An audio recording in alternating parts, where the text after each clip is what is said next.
I understand he had the QO attached. I don't know that eliminates as many teams as it did, mostly because he was eliminating teams saying, I only want to play for the Mets, trying to recoup the deal he'd already turned down. What was that, 2 years prior? So Vlad Jr.'s deal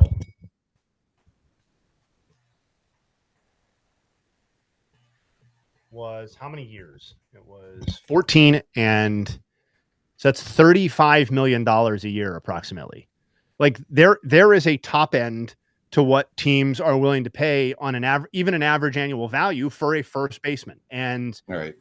we don't need to go into all the reasons why Alonso is a fraction of the asset that Vlad Jr. is, but like, even if you're talking a shorter term deal, I don't think there's a world where somebody's giving him $40 million a year on an average annual value. You're bidding against yourself at that point. It's almost, you have to be able to envision a scenario where you come out ahead on the contract or even on the contract if you're the team. And if you're starting out paying Pete Alonso $40 million a year, there's basically no way you can win that deal unless you like win the World Series. The only way he's getting 40 is if it's a 1-year deal. Like I could see a team that's like, we'll give you exactly 40.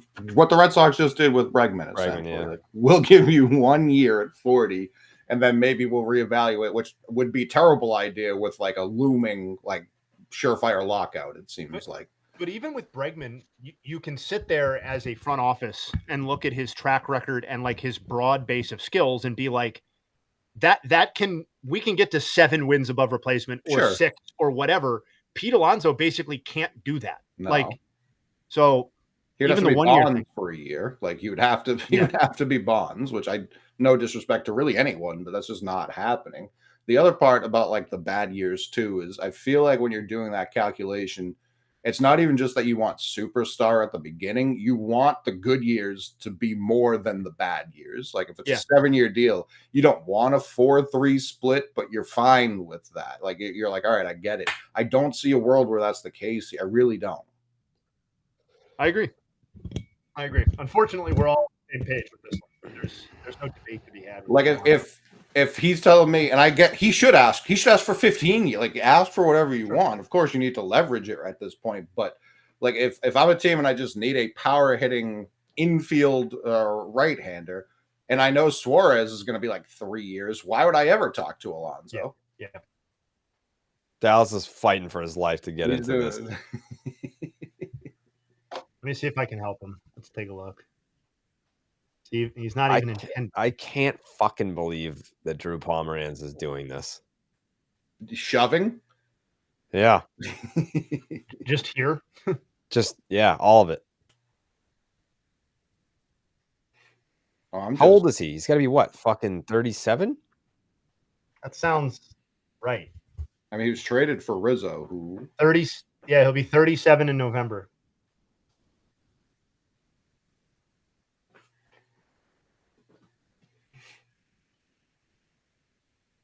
Yeah, I actually can't believe it.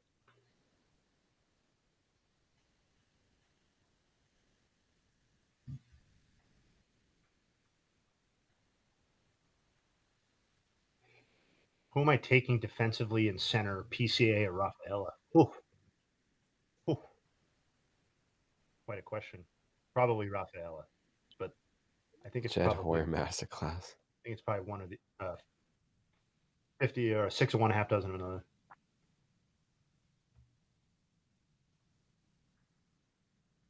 I think Rafaela's arm is like a hair better, and and I think their gloves are probably a toss-up. I am thinking of Andrew Kashner. Same guy in my mind. Murakami. Come on, DB. You can do it. He's been doing. That's the best part. He's been doing it every day. Nothing has changed on our end. I wouldn't tell him that nothing's changed. He can probably hear you say nothing's changed. That's not going to make. Yeah, you're about to get a FaceTime of him showing you his screen to let you know everything has changed. Everything. His interface is in Japanese. It's in Sanskrit. He's like, wow. What did he say last night? Hey, nothing. Yeah. You know, that was. That was what 15 innings of breaks can do to you.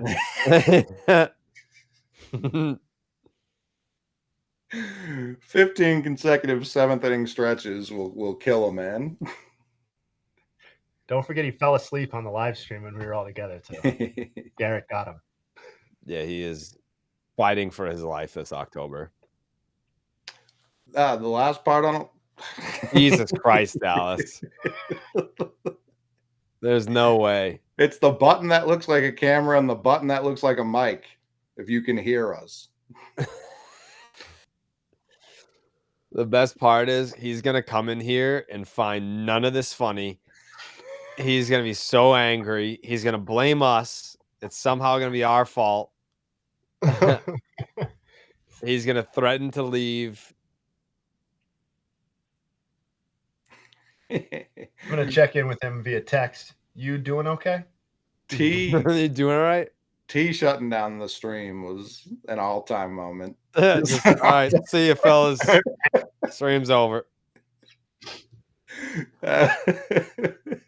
Up. Hey! Jovi.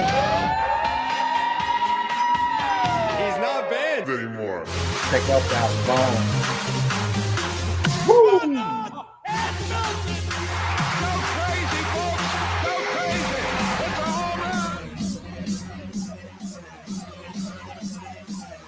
Hit the fucking horn, Jerry.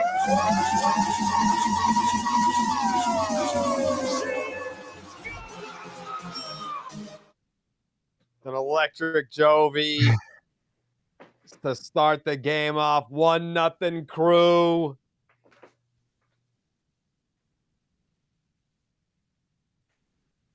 Correct me if I'm wrong. They got former him. Milwaukee Brewers legend Drew Pomeranz. Brewers got Contreras largely for free, right? Yes. Largely, like yes. In the end, the net out was nothing. Yeah, more or less. Like the Braves were like, we just can't have this guy. We need Sean Murphy. Who wants this guy? And for some reason, the Brewers were the only team that were like, I guess we'll take him. Well, and it looked like the A's had like Ruiz looked like he might be fun there for a second, but yeah. Started wearing those wristbands, and they they sent him to hell. I really haven't seen Art Museum viewer. That bit predates Coley. What? Drew Pomeranz going to art museums. Is that like the Yoshida bit, but just Pomeranz? Kinda. Okay, I can see it. Yeah.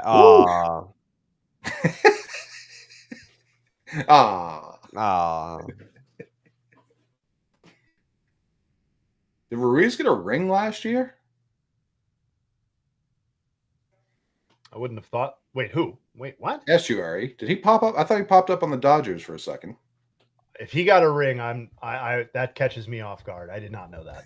I didn't know we were talking about Estuary Ruiz. Nobody cleared that ring with me. Yeah. If that's true, consider me startled. Okay, he was only on the 20. He was only on the 25 Dodgers, not the 24 Dodgers.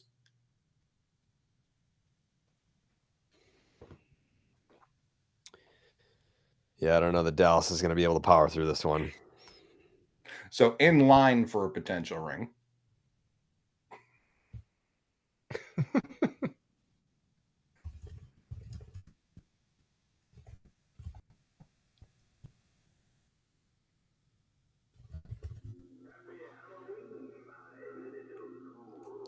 What the hell is that? Do you hear that? Yeah. So that's on my front porch, but it's motion censored, so that's terrifying.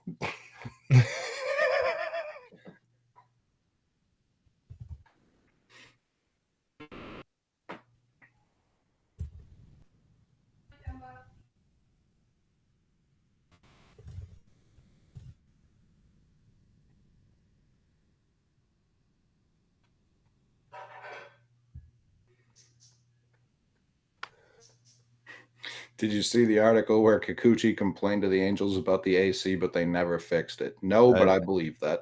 I did. That's awesome. I missed that part. Yeah, he was like,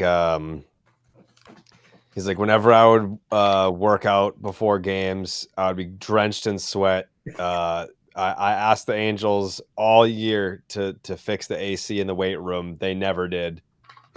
All year long, it was just a sauna in the Angels weight room. He started complaining in May. He was like, listen, the summer's around the corner, fellas. I'd love to get ahead of this. Yeah. I'd love to get ahead of this. Nope. I mean, that is kind of crazy.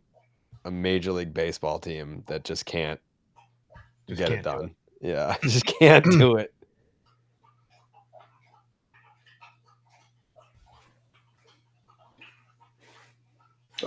Oh, there he is. There he is. Are you even interested in seeing the very first video that you accurately described was recorded? I'll show it to you right now. I don't like that his I've been sitting here. I've been sitting here just doing the same thing, and this time the video popped on. It did and it didn't, right? It did and it didn't. Yeah. Your internet seems to be... Is something going on with the net out there? No. Is it not good? Oh, baby. Oh, no. We got a response. He's not banned anymore. What on? And nothing. Go crazy, folks. Go crazy. It's a home run. Hit the fucking horn, Jerry.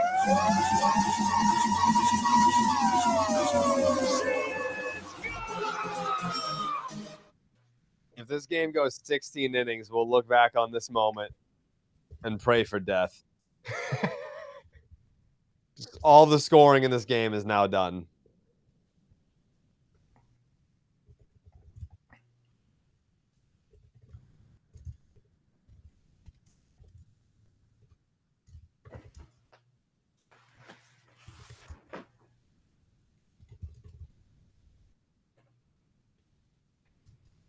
Ooh.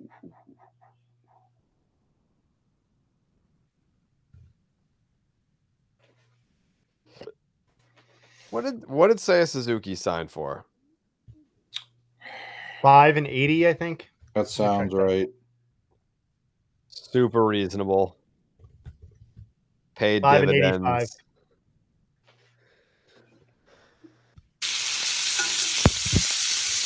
The Nugs are coming fast and furious tonight. Double first inning homer Nugs. William Contreras is the third catcher with a first inning homer in a winner-take-all postseason game, joining Yogi Berra in Game 7 of the 1956 World Series and Yasmani Grandal in the 2019 NL Wild Card.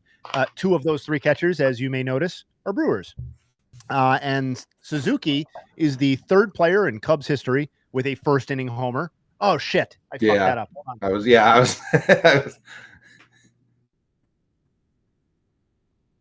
1 second. We got to get Giolito on the line. It did. To your credit, it did feel like a first inning home run. Yeah, it did. Hold on. We'll fix that. 1 second. Can I delete my own messages in here?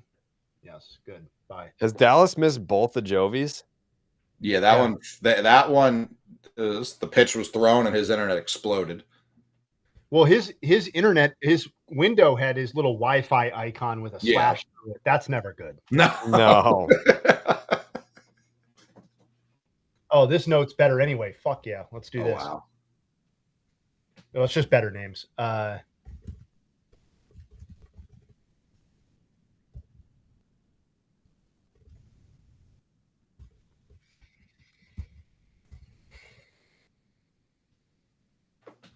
Yeah, yesterday Dallas was broken. Today it's his Wi-Fi. He's ready to go.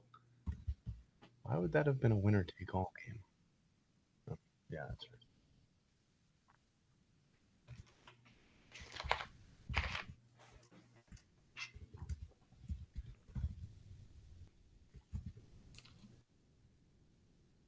Jared, do you remember when Yahoo Japan reported that Suzuki signed with the Red Sox? I actually do remember that. Yeah.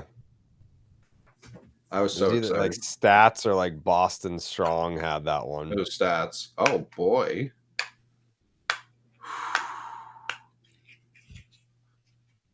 The relaunch of Stats just feels different.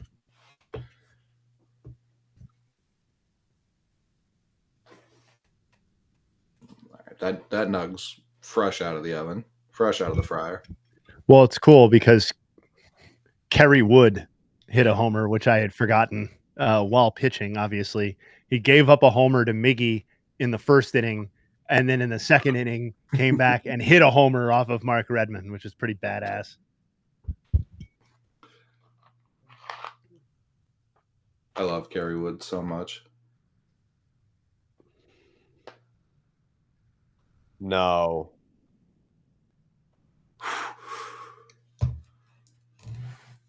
We've seen more action in 1 2/3 than we did all last night. I will say, like, that game took forever last night, but goddamn, at least we got like a little taste of something like every half inning. Sure. It was like somebody got on or like, Yeah, I mean, there was at least an inning and a half straight where it was first and second no outs for each side. And they were just wholly uninterested in doing anything with that.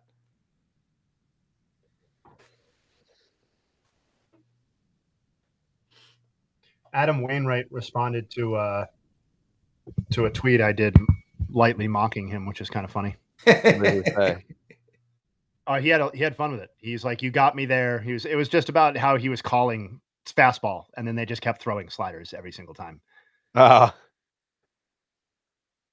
He was a good sport. Adam Wainwright replied to me one time, I want to say during the World Baseball Classic. Yeah, I can't remember what the context was, but I believe it was about the World Baseball Classic. Yeah, it's nice to see he didn't take it too seriously. Yeah. People were making fun of AJ for calling bunt every AB. He did do it a lot. I want to say like the 2 times that I recall, though, were both, JP Crawford at bats that he should have bunted. I think the first one he didn't, the second one he did. And also, like, anything to end that game if you're calling it. Absolutely anything. Just, let's try this. How about that?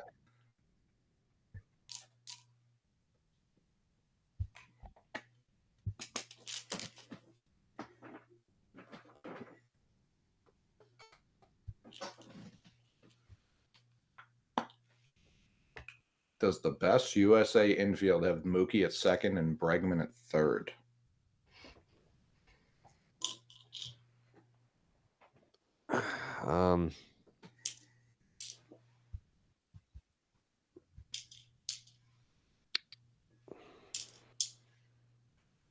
Doesn't sound far off. I'm trying to think. Matt Chapman, yeah. He could play literally either of those. Who's your shortstop? Trey Turner? Bobby Witt. I could see that. Bob up the middle. Yeah, who's backing up Dahlbeck? That's what I care about. Did you see the story that Bobby Dahlbeck is the one that taught Tarik Skubal his changeup? No, it's very funny though. He did. Look that up. I didn't see that on Slab Lab. the Bobby Dahlbeck edition of Slab Lab. Just like, yeah, let's do a Slab Lab with Bobby Dahlbeck to talk about how he changed the course of history, basically. Bobby Dahlbeck. It's true. So this is a baseball isn't boring exclusive. That's wild. Mm-hmm.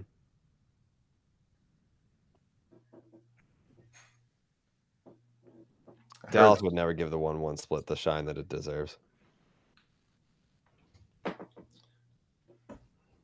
I heard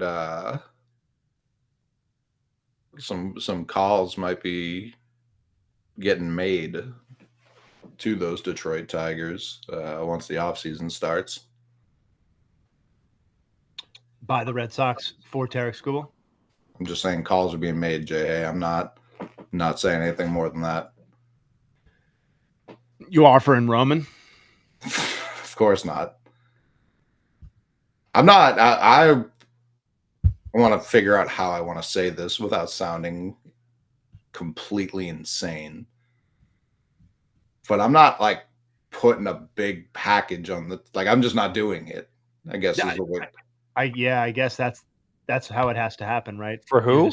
You're just not doing it then. Yeah, like it, unless they are the worst trade makers in baseball.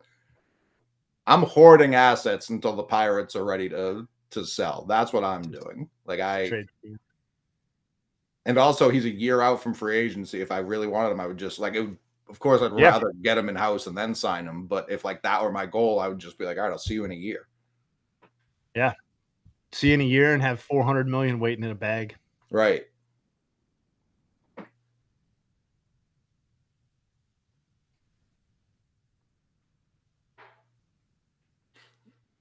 I think the Tigers have to at least have the conversation. For sure. Oh, man. I think I disagree. On this one. I'm not saying they should do it, but they should have the conversation. Should we do it?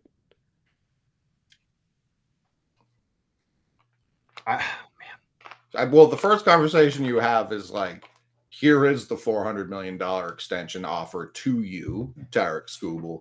And then if he's flatly like, it's not going to, like, that number could be double, and I'm probably saying no, then I'm like, all right, well, now we're having a different conversation. Are you still not willing to have that conversation? So I think I'm already mentally baking into the cake for me that they're not going to get him signed to an extension. Sure. And maybe aren't even prepared to offer a contract that's going to get it done at the end of the year. And I know acknowledging that and then saying I would not want to trade him sounds kind of incoherent, but if you trade Tarik Skubal as the Detroit Tigers, that's it. Mm-hmm. Like, that's the end of this era. That's the end of real title contention. If you view this current, I think you have to view this current team as capable of having won the title because they were almost in the ALCS, right? They just, for sure. So, and if you trade Skubal, I think that title equity goes to 0.0%. And I also just have to wonder, like, culturally, fan-wise, existentially, like, what the fuck was the point of all of this if you're just trading Tarik Skubal? Because it's not like this build has produced a half decade of high-level contention and you took your shots and now you're saying, you know what, man, there we go. We had 3 or 4 really good bites at the apple with this guy, and we're just going to, it's over now, and we're going to take the best package we can get and move on. Like, they've had 2 bites at the apples. Right. And last year was really the first time that they emerged as a relevant team with Tarik Skubal on it. So, like, to me, to turn around and be like, we're going to move him for a package of players that includes like 2 major league ready people and 2 high level prospects or something like that. To me, it's just like, I don't even know what the point of the Detroit Tigers is at that point, because I don't think they're a contender. And I don't think, like, I just don't know what the current core is. Like, then what do you turn around and do with, like, I guess Riley Green is a cornerstone, but like, what is the point of some of these other guys who are on the? No, it's Max Clark's team at that point. He's not even on the team yet. Like, that's who it becomes. You become that. But I was very on the record of saying, as the Angels, I wouldn't have traded Shohei. And obviously you can look back at that and say, well, you should have. But it's really crazy unfair, speaking as someone who still shits on Connor Wong, for just being involved in that. You'll never be worth, like, there's just such a small window, small percentage chance that you'll ever match what the guy you traded was. Like, the distinction. Yeah, I agree. The distinction I would draw between Skubal's situation with Detroit and Ohtani with the Angels is that, like, the Angels were basically, they were fooling themselves by thinking that they were a contender with Shohei on the roster. And that delusion persisted all the way through the trade deadline. Sure, like they were sure. they were functionally eliminated as a team, and instead of trading Shohei, they actually bought Giolito, right? Like they acquired And someone else too. Yeah, and some other people too that I've forgotten. But like that is not how I see this Tigers team. Like to me, they have to go into next season if Skubal's on the roster and view themselves as the favorites to win the division again and a serious contender. And if they don't have them, they're not that. And to me, if you get to the trade deadline, I think Dallas and I were talking about, if you get to like mid-July or something like that, and you're 10 games out, 12 games, then I'm okay, fine. That's a different math, but I think you got to take another shot at it. I guess the only other unknown here too, in terms of playing it out, there's a chance, albeit a small one, that like a salary cap comes into play. And then all of a sudden I feel like if you are a Tigers and you do want to be a little cheaper than other teams, like now you do have a better shot at potentially. Now those like really crazy offers probably aren't on the table. Yeah.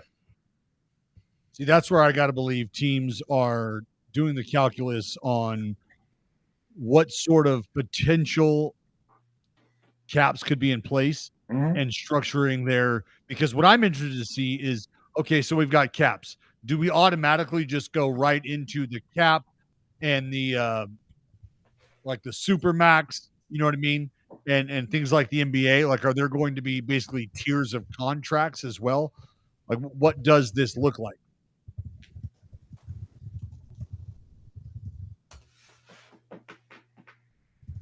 Yeah, I mean, all has to be factored. Literally all of it. That's why it's like, yeah, Alonso saying he wants 7 years, a year before that. Like, I bet get as much as you can, pal, but I'm all set.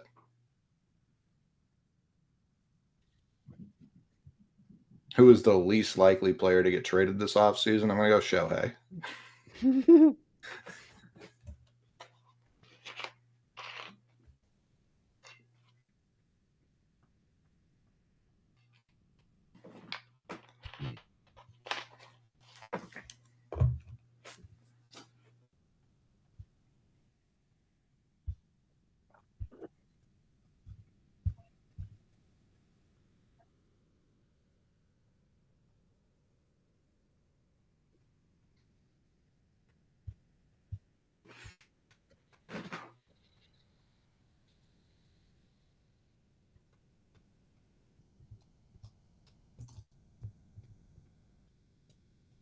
Where do you want to see Bellinger at? I think he's got a nice little fit in New York.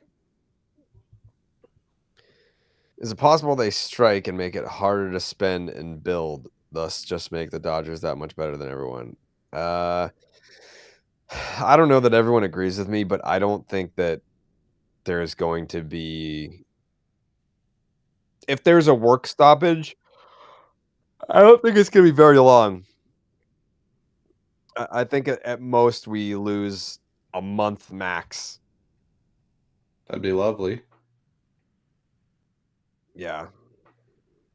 I just think the game has too much momentum right now for a work stoppage of an entire season. Like all the stuff that they've been trying to, I mean, it's a lot of weight to get momentum going behind, and I feel like they're finally in a spot where they can brag about their ratings and their ballpark attendance and their revenue and just viewership numbers. They're in a good spot, and I think that they would greatly damage that by pulling the plug on this for a whole year. Here's the consideration: the individual who is paid by and leads the charge for the owners is already been vocal about his departure from his role, right? And we know that there's a finite window of Rob Manfred era. We know that. So with that being said, do you think that he wants it on the back of his baseball card, like any part of the beginning of a lockout that led to the salary cap? Do you think that's something he's worried about, he's concerned with, he cares about?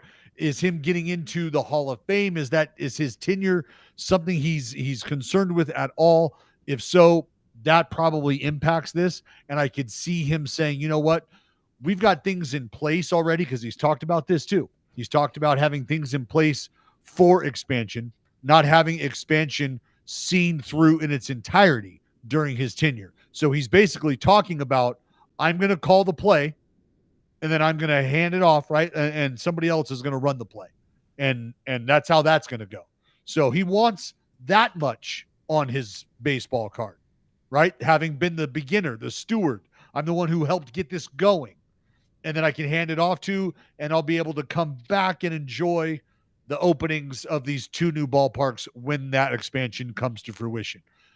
Is he going to want to have anything putting a black eye on what that could potentially do for his, for how he's viewed, for his tenure? Because that's a caveat for me. I do wonder though, like, is anything going to stop him from making the Hall of Fame? You know what? Like, is there a black mark that's really going to prevent that at the end of the day? Because Bud fucking Selig's in the Hall of Fame, right? And people said that like his tenure literally ended in disgrace. Like he was known for, right? Like, and the dude's still in the Hall of Fame. It never mattered. He just fucking got in. What percentage did he get in? Nobody knows. He's just in. What commissioners aren't in the Hall of Fame? For baseball, I thought they all were. I think. Yeah, I was gonna say. I guess his I'll just get the nod.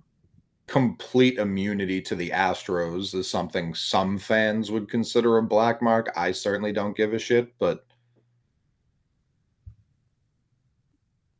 the piece of metal comment doesn't age well. Doesn't age well, but it doesn't carry as much weight as us who care about it like that. It's not going to cost them the Hall of Fame, but I think it will make baseball fans be like, fuck that guy. No, he said something stupid. That's all. I mean, Selig received 15 out of 16 votes on the committee. I don't even think he meant what he said when he said that. I think it's just, you're someone. I think he's a lawyer by trade. You're a league commissioner. Yeah. You should be well spoken when you're on camera and in front of a microphone. But sometimes you talk in front of a microphone long enough, you're going to say something stupid. Mm-hmm. One of the few baseball commissioners with an actual backbone is not in the Hall of Fame. Giamatti. Art. He was not commissioner for very long, but I don't think Peter Ueberroth is in the Hall of Fame either, actually. I'm realizing how few commissioners I know historically. Yeah, Ueberroth resigned in the late 80s. Giamatti replaced him. I don't think either one of them is in. But Ueberroth was the commissioner for 2 days. Yeah, they're saying any commissioner with less than 4 years isn't in, which makes sense. I mean, yeah. Oh, he oversaw the 1985 Pittsburgh drug trials and subsequent suspensions and collusion in free agency in 86 and 87. Okay. That's probably, you served 1 term as commissioner. That's probably why you're not in the Hall of Fame.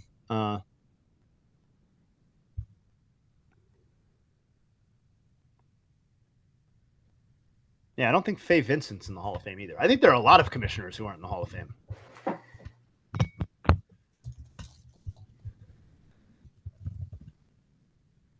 Did you see this picture Corey just sent us? Yeah, I just got a face full of dick and balls.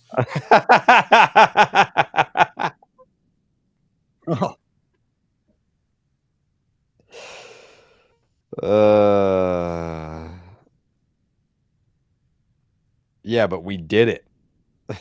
No doubt.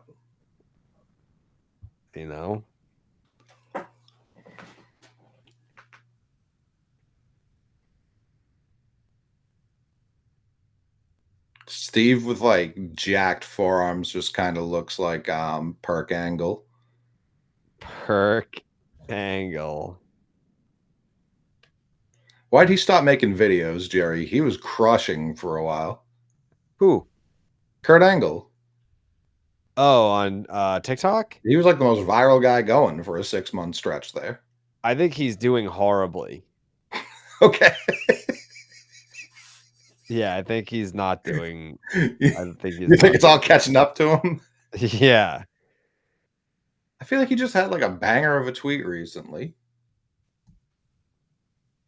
Yeah, he was talking about the Rock's movie, and he put himself over in the tweet. Which I do want to see. Angle has neck surgery like every 6 months. The poor guy.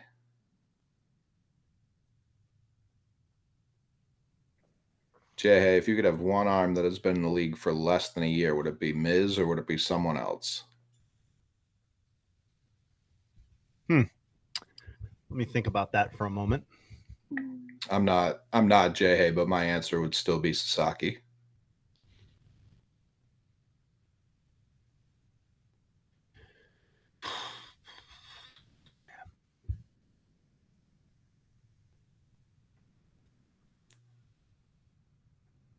Yeah, I think my answer would be Sasaki too. I think I'd probably go with Miz's nastiness, but I think over the second option. But like Cade Horton deserves to be mentioned as well. He was filthy. At some point the numbers are what they are. I mean, both the Mets young guys looked unbelievable. I know Tom struggled a bit, but McLean was fire. I think you have to go Sasaki. He was universally considered the best starting or the best pitching prospect entering the season. And I don't know, man. Based on what I've seen, I'm ready to throw his first regular season in the fucking garbage. And he came over early. We know he came over early. Yeah. Listen, what I've seen in the postseason, granted in a reliever role, and Dallas's reaction makes me feel confident that my reaction is correct, is that like that's what we were expecting, if not better. And I think you can just throw the first year kind of to the side, and I'm gonna take my expectations right into next season, right as they were last year, and say I'm excited all over again to see what he's got. And if it doesn't materialize, that's fine. But I think him bouncing back from it seemed super mental. I know he's had physical ailments in the past, but what was happening with the Dodgers, him like crying, that seemed all mental. Him bouncing back from that in the same year. I couldn't be if he didn't have this bounce back, I'd be more concerned, and I probably would go Horton or Miz or something like that. But to your point, him just showing up and doing his best Edward Bizzardo impersonation in the playoffs so far is I'm all in. Yeah, and I know Miz is like more electric and funkier and more unique. Whoa. But sorry. But Christ. He's not even here. He's not even here. You better pray he doesn't have those headphones on. He's gonna come back in here like a bat out of hell.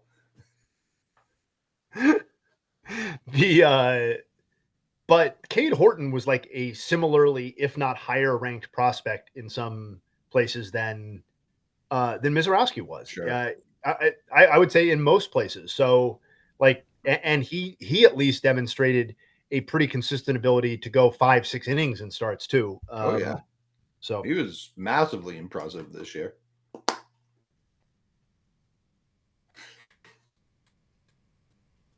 Oh man, the chat is just off the rails.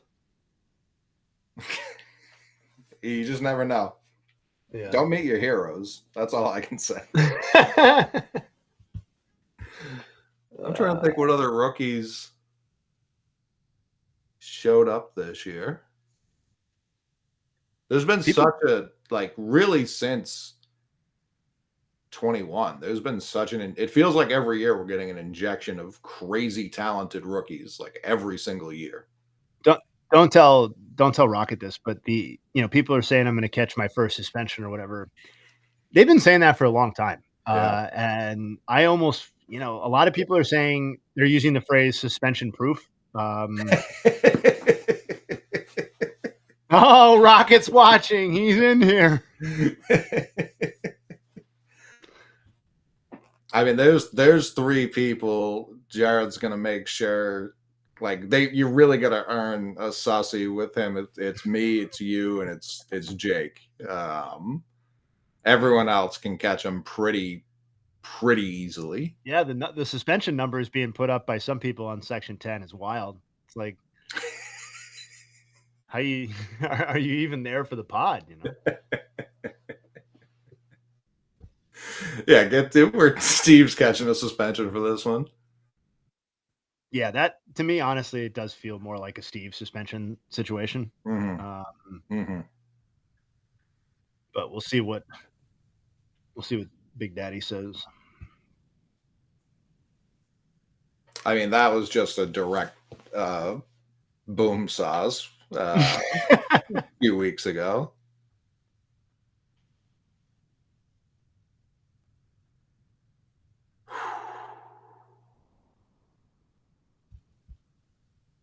Jared, get Steve out of here.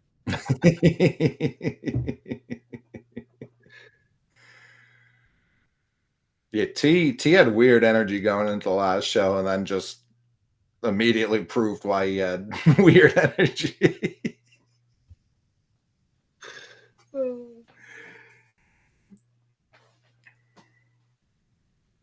Yeah, the Fent took a hold of him. Which position prospect besides Roman Anthony are you guys most excited to see what year 2 looks like? That's a good question.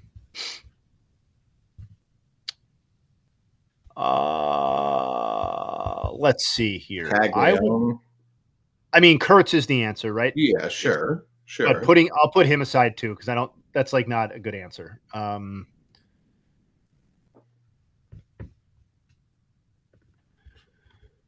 I know you guys are probably fucking sick of talking about him and whatever, but I'm kind of still curious about Christian Campbell and what future brings there, because that didn't seem quite right. So I feel like maybe we just try that again. I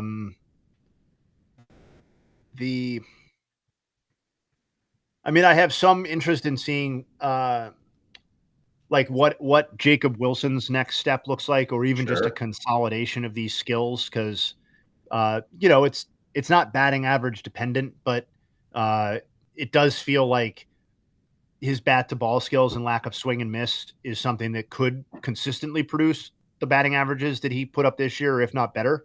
So, if that's a batting title candidate year in, year out, that's something I'm interested in seeing more of. And what are we talking about? They asked, other than Roman Anthony, and we also threw Nick Kurtz to the side as well, because that's no fun. Like, what prospect are we most interested in seeing what they bring in year 2, or what year 2 looks like? Year 2, obviously, in quotes. Sure. For some of these. First major league offseason as a major leaguer going into that second season, some of them still potentially rookie of the year. Yeah, Colson Montgomery did have quite a run there at the end of the year for people with eyes to see the Chicago White Sox. That was this is a guy who came out of high school and immediately had Seager, which is most like lefty high school shortstops. They just get the Seager comp, but when he connects, I understand it. Like, I for sure understand what people are talking about. Who did I just have in mind? This is actually a year 3 guy going into next year, but like, I feel like Dylan Cruz basically just had a lost season, and with the slow start or the brutal start really, and then the health missing a huge chunk of time, the vast majority of the season. And like, he's a huge part of what they were supposed to be building there. He was the 2nd overall pick. And I think you can feel great about James Wood's season overall. I feel like the shape of it maybe dampens that a little bit because of how he looked in the first half versus what his second half numbers were. So I just feel like the Nationals have almost as many questions to answer entering 26 as they did entering 25, which sucks for them. But Cruz is like at the top of that list. This was year 1 for Manzardo, no? Kyle? First full year at least. Yeah, first like real everyday shot at it.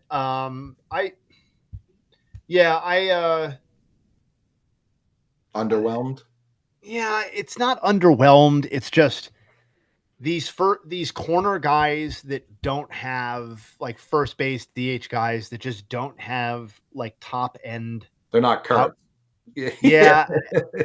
It's just like a 110 OPS plus. He's not like super young. It's not like he was 21 years old. Sure. I just feel like he's going to be, and not, maybe I'll be wrong, but I just feel like he's going to be a guy who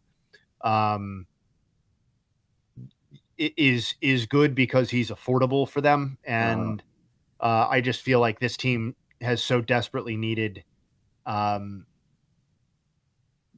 consistent power threats that don't have massive holes in the rest of their game. Like, Noel is, he's fun, but like he basically sucks, right? And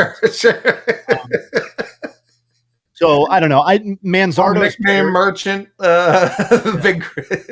Manzardo's player type is just among my least favorite, I think. And I'll be pleasantly surprised if he overachieves, but he's just kind of a guy for me. So first base, Nick Markakis is what he's looking like. Yeah. He needs to add about 70 points of on base percentage. Sure. Yeah, sure. Am I excited for Bazana? I was more excited before Nick Kurtz, if I'm being honest, because it's like, sure, it does suck a little bit that you had 1-1 and just didn't make the right decision, I don't think. And I know that's tough, and baseball's brutal with that. And I'm not sitting here saying I was shouting for them to take Nick Kurtz. Bazana was obviously like the consensus or top 2-3 guy, whatever. But Nick Kurtz just had like the best offensive season that a rookie first baseman or an age whatever first baseman has had in, since like double X. Yeah. It's like, and Bazana didn't debut. So do I remember it incorrectly, or was Cleveland shopping for like who could they get the cheapest? Not that would be the most shocking thing for them to do, but didn't they go to like all the top guys and they were like, here's the contract, who wants to go first? I think there was talk of that, but I think ultimately, I think Bazana's number was still pretty robust, even if it was something of a discount. But that to me, Dallas, correct me if I'm wrong, I didn't hear any Nick Kurtz number 1 overall talk in leading up to the draft. Sure. But my point is that if you were looking to cut a deal, you could have called Nick Kurtz and been like, we'd like to take you number 1. What's your number? And obviously that's not something that they did. I'm not saying I told them to do that. It's crazy. And and like, I know I can share this. He was unequivocally number 1 on our board. That's very cool.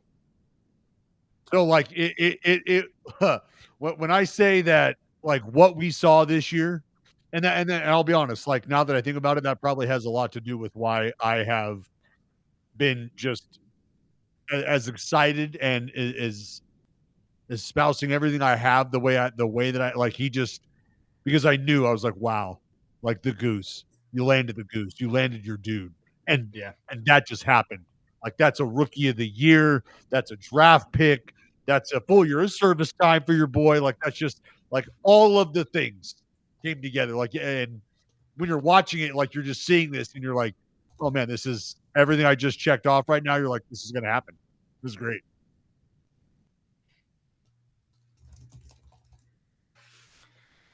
Would I take Mason Wynn or Marcel Meyer? I'd still lean Meyer, but I am absolutely enthralled by Mason Wynn throwing the ball 210 miles an hour to the first baseman every time. Like there's spelling Mason like that. He checks a lot of boxes that I look for. So it's a tough one, but I still go Marcelo.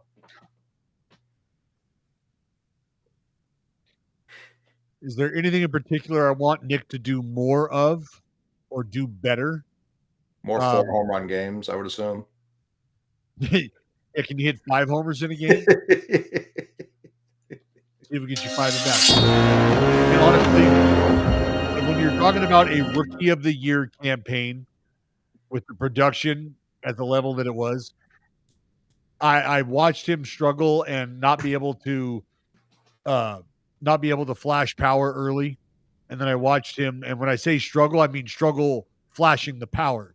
He was still hitting 260, 270, spraying the ball around. And then the power came and he just absolutely took off. I mean, he's made strides defensively as well.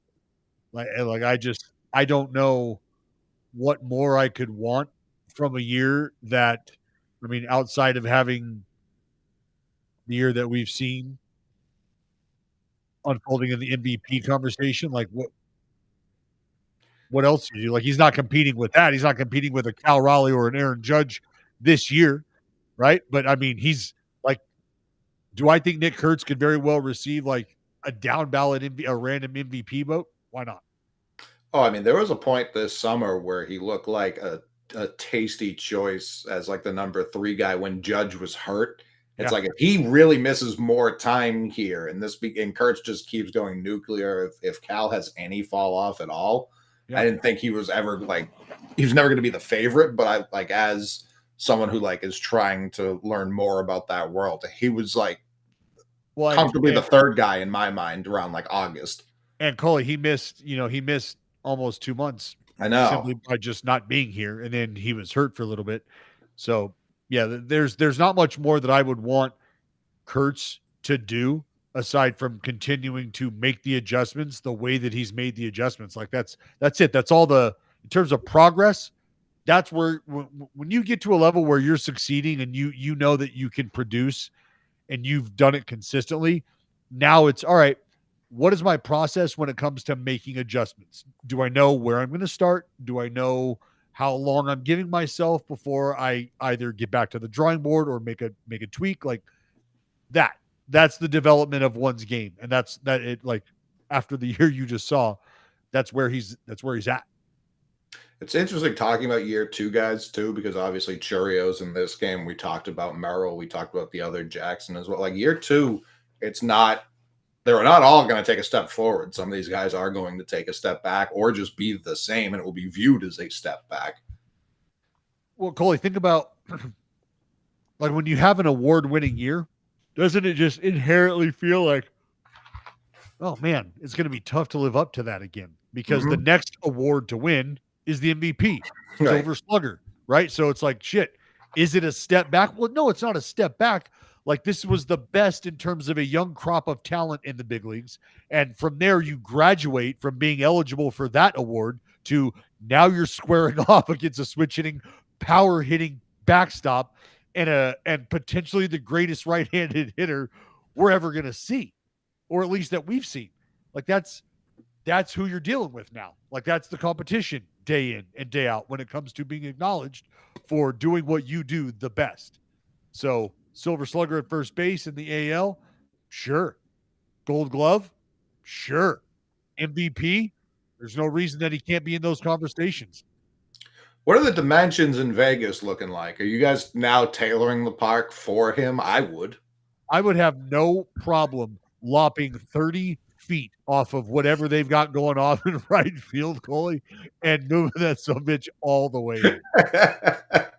But honestly, it would almost feel like, bro, if you want to do that, move right field in and then move left center in, because the rate at which he just pounds balls out of the park the other way, he hit more Oppo homers than anybody in baseball. That's crazy. I was gonna say he had 2 into the Crawford boxes for the 4 home run game, right? Yeah, just flicking balls the other way. I remember the Sox were very high on him, and obviously we picked like 14th. So it was like maybe the injury concern scares some teams off, and it sure didn't. No, he's an animal. Shota warming up. I don't like how this game is pacing. A little too quick for you? Little too tied for me. I mean, if this game hits 15 at this pace, it's going to be 40 minutes from now. Yeah. Hey, we never got an official link to this stream, right? What do you mean? It's on Twitter. I know, but in the JTN To join? all official group chat, because I mean there may be another one that I'm unaware of. But yeah, There's there is, I'm not aware. This is not like a podcast. You just come on the app and then click join. that's great information. So I guess I'll ask it again. We didn't receive a link again today, correct? That's There's correct. no need for one. You just No, come on I and am join. aware because I'm here.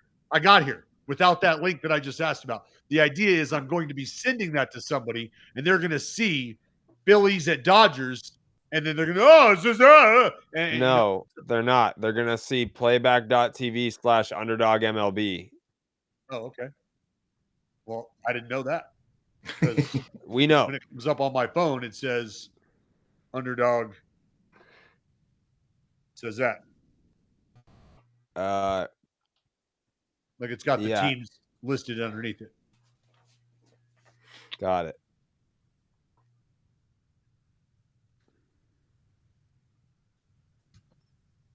But see, this link is like I feel like it's like an administrator link. You know? Try it. I don't know. It's got to be the same stream. I think it's. I don't just want like, to be. I don't want to be. Hold on, sending- let me send you let me send you the one that it may be the same one, but let me send you the link that I sent for Hosmer last night. Okay.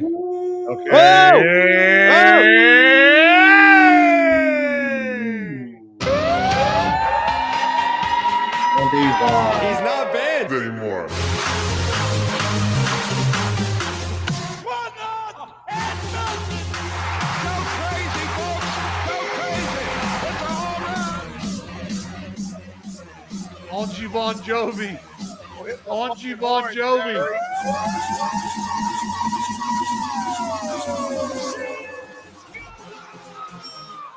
We got 3 Jovies. Bon Jovi just went deep. Just a My lot pick of single for Jovies. breakout player Lot of the single postseason. Jovies. I heard. Not even of the series, of the whole postseason.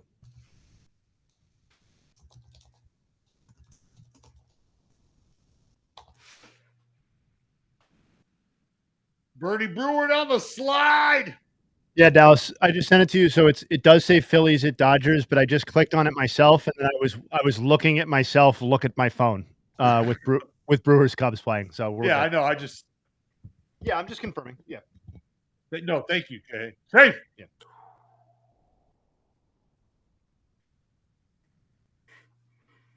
John Bon Jovi. That's very strong.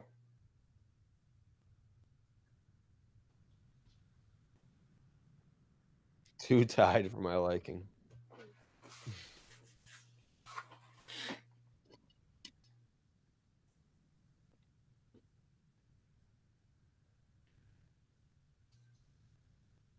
Andrew Vaughn playing a part in October Baseball 2025 is still pretty funny.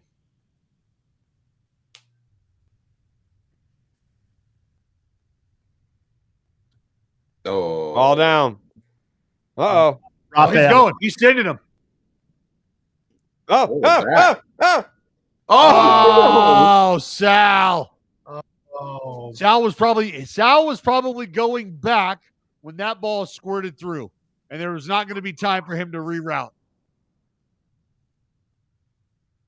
We should be at water country right now. that's crazy. I didn't know Kyle Hudson got a new job Oh. already. He told him to go. After he put up the stop, too, though. He put up the stop, but then he told him to go.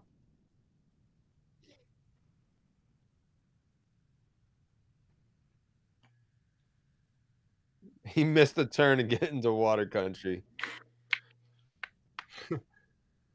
Oh, way too early to slide. Safe. Not enough. Like, what was that throw? panic. Panic. yeah. Sure. Yeah, fair. It was downright kirkering. Oh, we can't verb. No, you're right. orient. He's too, Wow. yeah, he's too Hey, let the kid live. kirkeringing.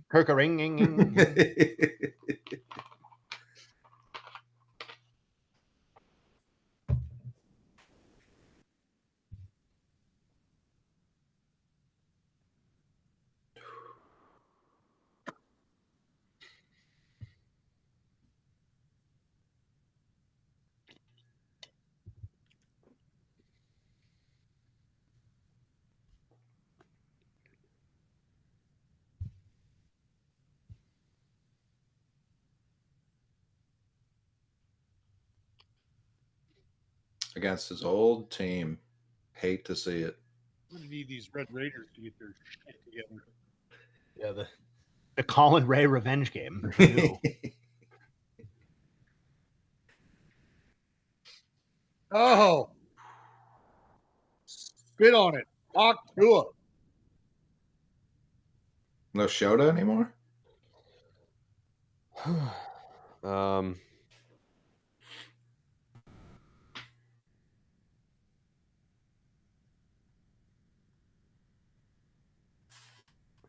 Is that a 4-pitch walk to the 8-hitter? Is that what just happened? Yeah, did you hear what they said on the broadcast? No, I always have it muted on here so I can hear my pals.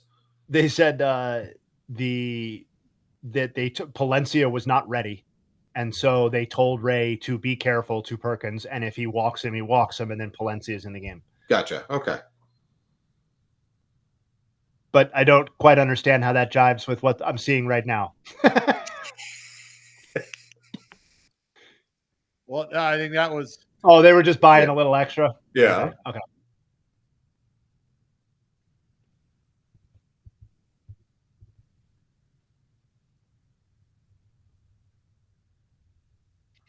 Yeah, get another pitch in there, bud. Out for a ripper, you butt. Von Jovi. Bang. I don't like it. I don't like that they had to drag ass like that to get this guy an extra pitch or two. This doesn't feel like a man who's ready mentally or physically. For bases juiced. No. You can't come in and we saw the last couple games. You can't come in and start throwing balls in this situation. Hey, How? One of the three tenants. That's right. That's what I've always said.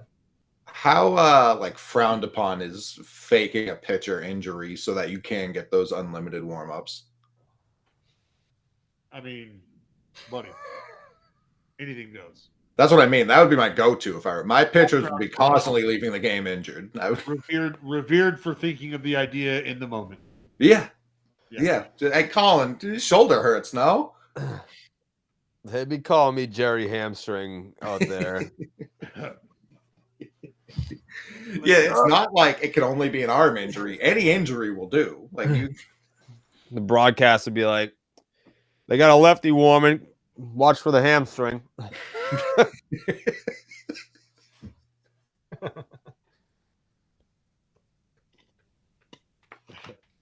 Jared just pulled something Carrabba's back on the mound tonight. Oddly enough, they've already got somebody warming. pitch com issues is very funny. Just like all you gotta do is one of these, like you got 5 minutes if you want it. Blue, it's in Spanish, Blue. Yeah, what the hell? Como se dice slider? I don't know what it's. This ain't mine. I got the wrong pitch call. That's a great pap, Dallas.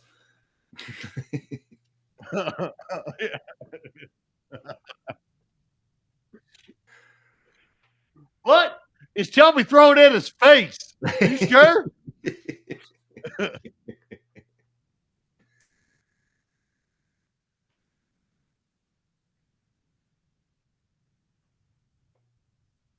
Classic pitch com issues. Pirate, I don't take my dogs to the public dog park. That was my whole high school career, basically. Not on the Pitch mound. com but issues? No, in the classroom, I would fake an asthma attack. Because, like, if you had a teacher that was like, no one is going to the bathroom this period, everyone is staying in their seats, I'd be like, are you going to deny me my right to breathe air? And I would just be like, I need my inhaler. And then I would go to the nurse's office just if they ever said we can't leave. That's one thing I've got no time for. People who say you can't go to the bathroom, or like you're in a meeting at work and there's like you can't get up to go to the bathroom. No, I'm getting up and going to the bathroom no matter what. I'm not sitting there for 35 minutes in pure discomfort because you're droning on showing me some shitty PowerPoint. I'm going to the bathroom. I'll be back. Yeah. Yeah, if I want to miss slide 37, guess what? That's on me. I'm going to catch up because otherwise I'm sweating. I'm sweating. Guess what's not going to be on me? My piss. I'm not going to piss myself. Yep. Hashtag freedom to Pete 'em. Mm-hmm. Mm-hmm. The red sign every single time. You had to sign out. You had to sign in. You had to say what room you were coming from. It was crazy. Too much. Just let me go pee-pee. Yeah, they. Oh, got to get it Oh, out of the boy. head. Did it get there? I don't know. I That's pretty tight. There's not much drama on the field. I guess he was out. All right. Cubs offense. Jay, hey, how about some trivia? Rally ribs for grandma. Oh. Rally Don't rips bring for her grandma. into Just be careful. I was Yeah. going to get her Potential over extra here. inning. Yeah, I was going to get her over here, but I there's no way I could hook up 2 sets of headphones to this computer. You know what? No, Justin no, there Fowler. isn't. Listen up. Hey, listen. What was But the if you want to Pennington? talk more Jay Willie, let me know. No. Yeah, Pennington's just first Dallas. name. You know what? You know what? You're Rubio Durazo. Mhm.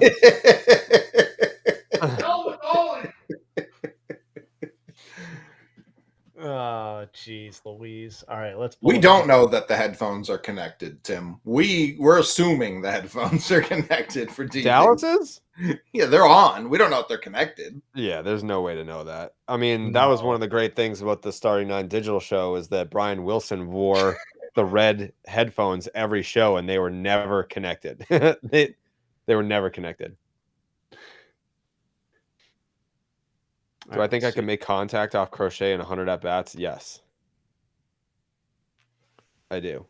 All right, quick little trivia. Yep. Postseason RBI list. Okay. Okay. Can we get the top 5 before we get back to the game? Bernie. Manny, Bernie, A-Rod, Altuve. Bernie, Manny are 1 and 2. Not Altuve. Altuve's 7th. Is Jeter on there? Yes, Jeter is tied for 5th. So you need 3 more people. Is there any? I thought we got Astro 3. there? Well, it's tied for 5th though, so you need both people in that 5th spot. Oh, motherfucker. Poppy? Yes, he's the one who's tied for 5th. Yeah, that's not.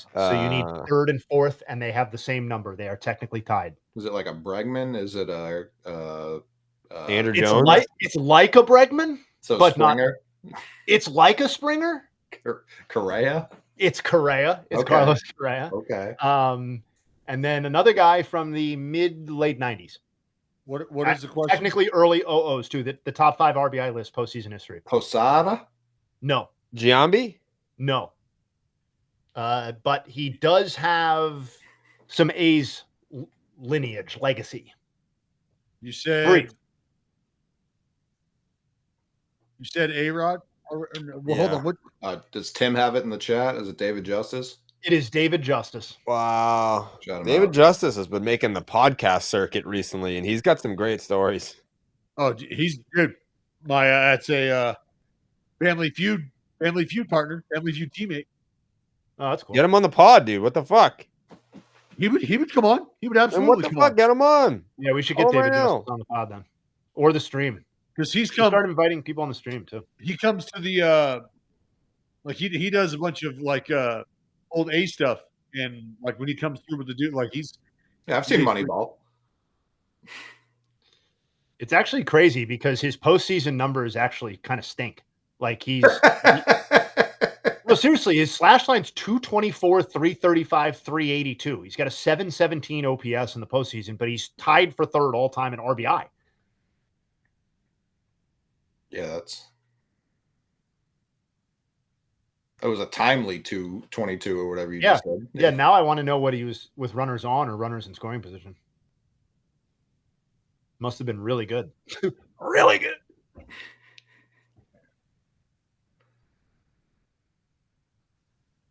RBI ground out machine. Just leads postseason history in RBI ground outs. Someone has to. Somebody Someone must. holds that title.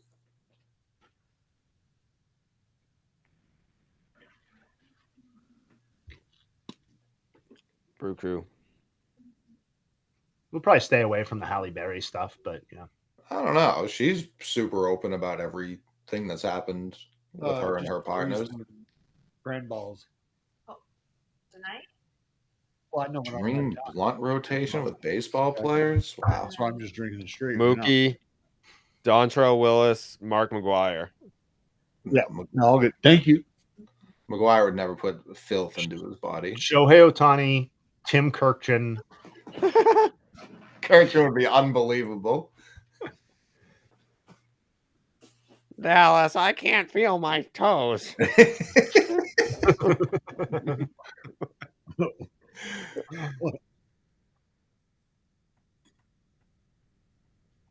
Trying to think. Oil Can Boyd for certain. Ipe, yeah, Ipe would be better than Shohei for me. Definitely not Honus Wagner.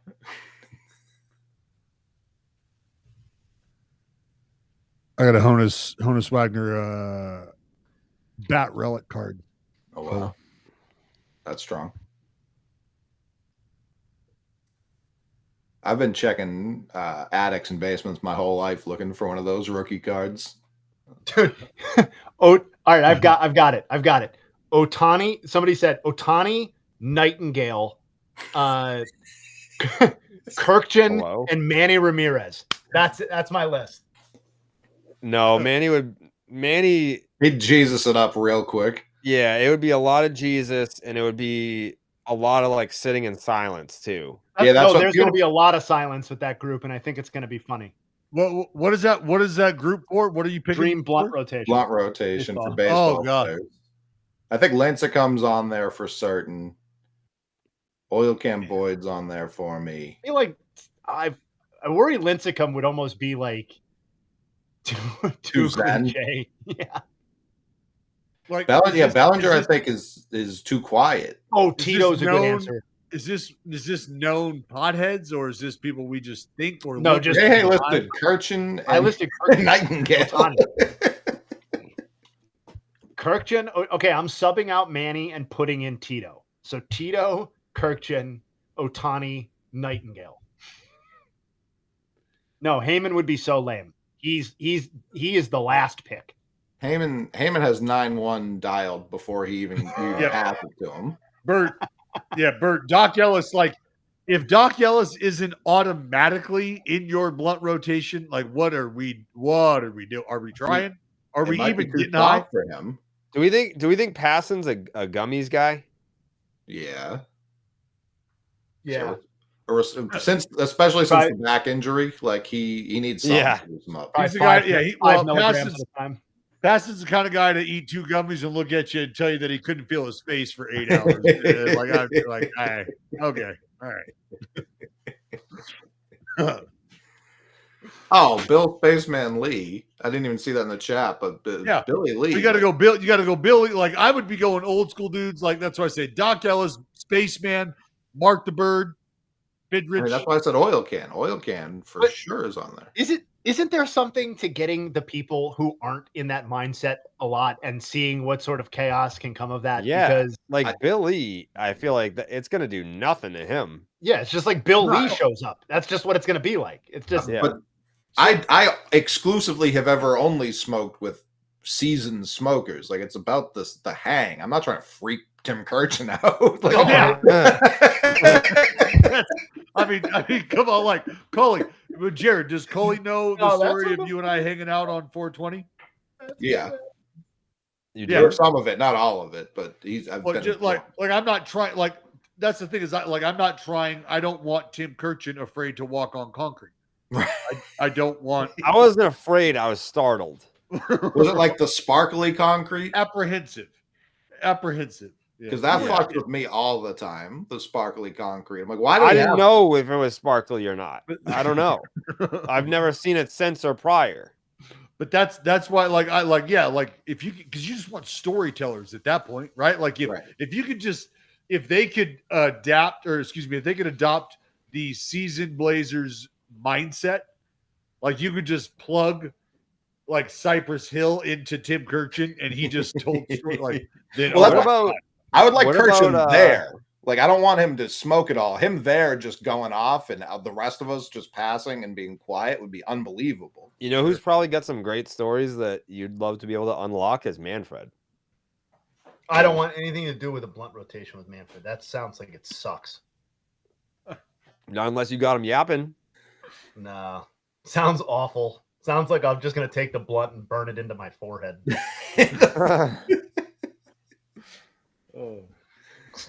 You could get the whole like Astros story unfiltered.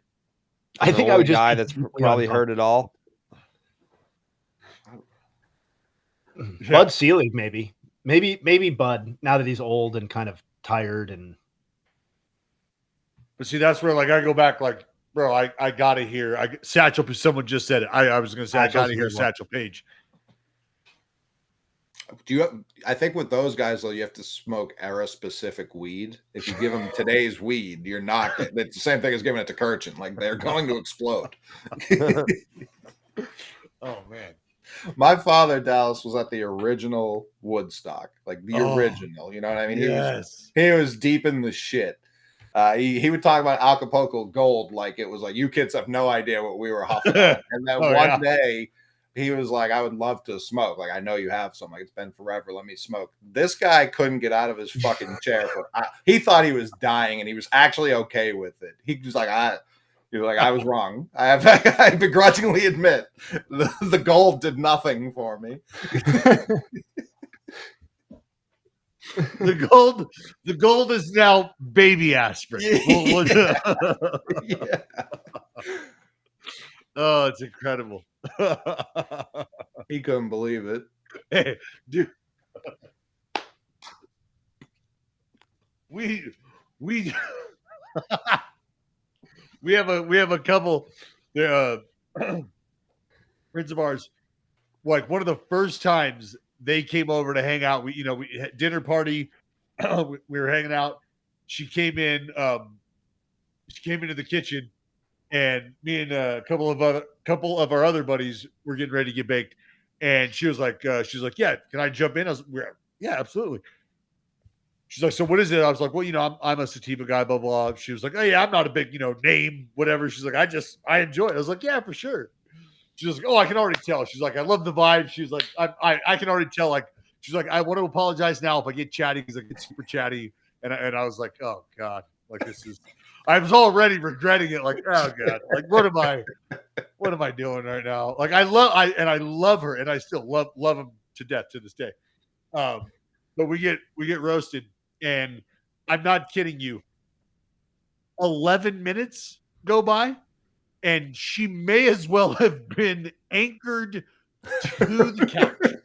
There, she got sewed in to the couch. She did not say a word. She didn't move for the rest of the evening. Mm-mm. She got asked to get up by her girlfriend, was like, "Hey, we got to go sit at the table. We're going to have dinner now." And she just what a crisis. Yeah. Oh my God, Coley. 7 feet away. She's like, "I can't do it, Skip." She was staring through a straw. It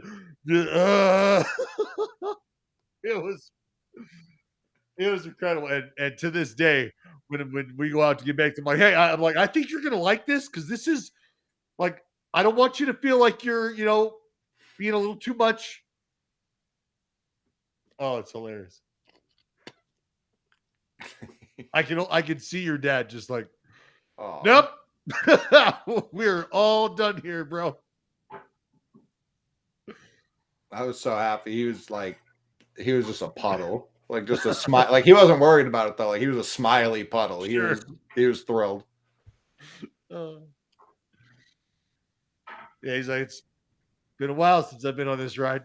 For sure. I can't imagine. Well, then he's telling me like, "Oh yeah, me and your mom, like we used to go down like the back stairs when you were." And I was like, "Yeah, I was often looking for you two fucks, and I had no idea where you were. Like, what are you talking about?" Making a lot of sense right now. Yeah, I was like, "Where were you even getting it from?" It's like a 47-year-old. There weren't dispensaries. Like, what calls are you making? Hey, John Kruk, an awesome call. I was gonna say, Awesome. get me the Phillies or Mets like broadcast in a rotation. I'm sure I'd have a great time. Crucky is a beautiful, beautiful human being, man. Orsillo would freak me out. His voice is too perfect. I wouldn't like that. I wouldn't like that one bit. Yo, Juddy, you want to email info@sullysbrand.com. They'll get that taken care of.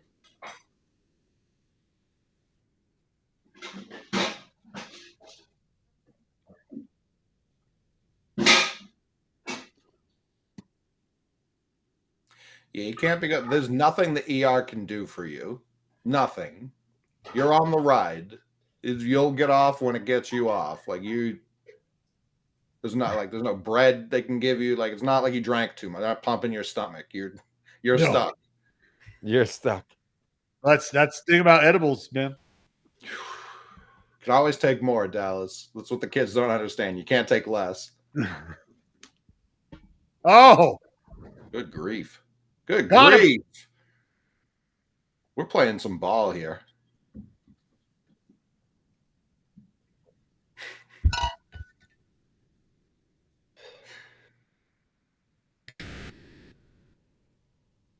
Nico. Come on, Nico. What's the 999? Hot dogs, Beers, beers. hot dogs in 9 innings. I'm going to the hospital if I eat 9 hot dogs and drink 9 beers.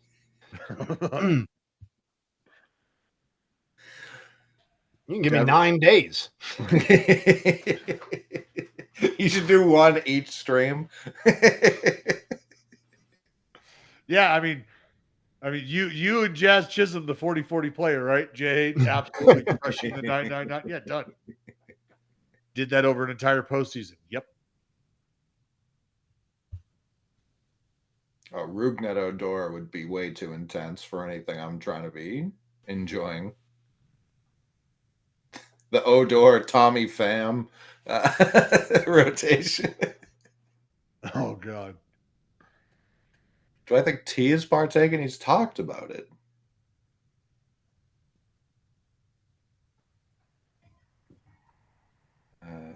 Yeah, we've talked about that.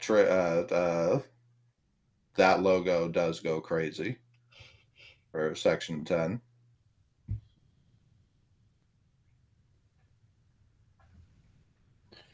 I like all the New Haven spots. Somebody asked about CT Pizza, Certified Ball Knower. I like the New Haven spots. I like New Haven Pizza. But I will give a shout out. Those everybody knows those though. So I'll shout out Crust in Middletown, which is I used to live in Middletown, and that is a sentimental favorite of mine. It's also like a bourbon bar as well. So there's good cocktails and drinks there. But yeah, I would check out Crust in Middletown if you're going through. Papagino's in Saugus. That's a Jared Travis recommendation in the chat. I think Dallas and I, probably Coley too, would tell you don't do that. But we do a lot for the streams. I'll just say that. We do a lot. Bert, have you actually been to Crust in Middletown, Connecticut? Or are you just joking around? I believe him. Bert's never lied to me.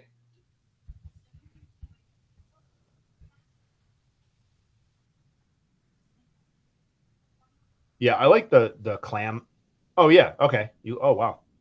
Yeah, I like I lived in Middletown for like 3 years, so I was going there pretty regularly. I love that spot's pretty cool. Although downtown Middletown kind of stinks still. Just yeah. Still Connecticut, so can only do so much. Nice. Andover. I like the clam pizza at Pepe's.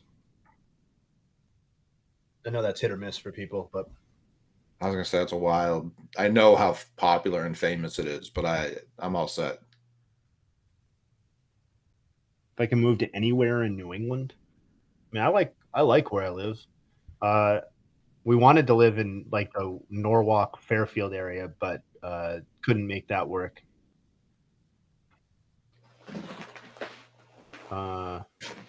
I have some spots in like Vermont and places in New Hampshire that I like to visit, a little bed and breakfasts and stuff like that. But I love New England.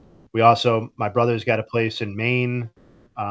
We have vacationed in Maine multiple times. I love, I know it's bougie, but I love Kenny Bunkport. I love the beaches there. I think they're just really, really kid friendly. At least the one we go to is just fucking great. If you find one of the beaches without rocks, you're in for quite a treat. I can never remember what it's called, but we were there. I went with my family for like a long weekend this year, and we've done a full family vacation up there. But it's like it's just flat, soft sand. It's like tide pools and regular ocean. Yeah, it's great. It's so good for kids.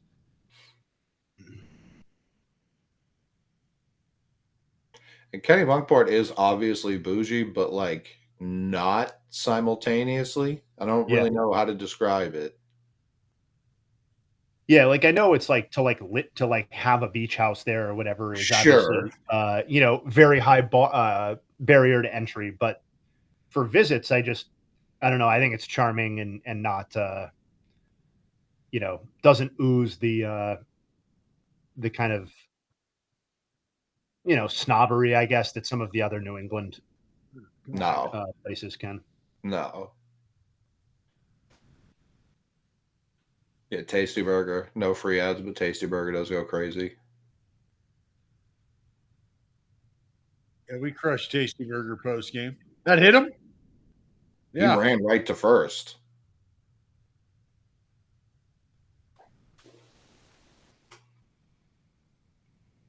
Shout out macrodosing.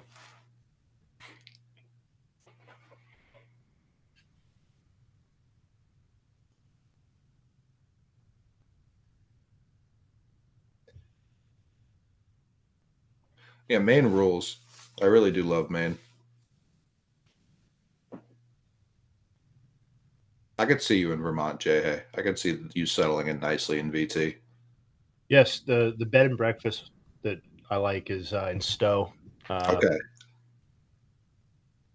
Jared confirmed been to Maine. It's actually the hat I'm wearing right now. I would love to have a cabin in Maine. Yeah. I mean, I've been watching that show for 10 years. Why don't you just go ahead and grab one, and then we can we can like hang out and sit there and stuff. Yeah.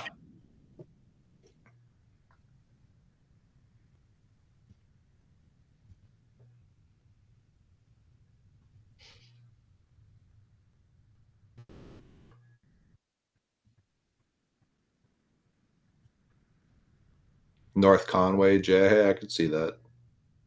Most somebody asked most overrated ballpark food. My potentially unpopular take is that I don't really like eating at the ballpark. No, I'm with you. I'm with you 1,000%.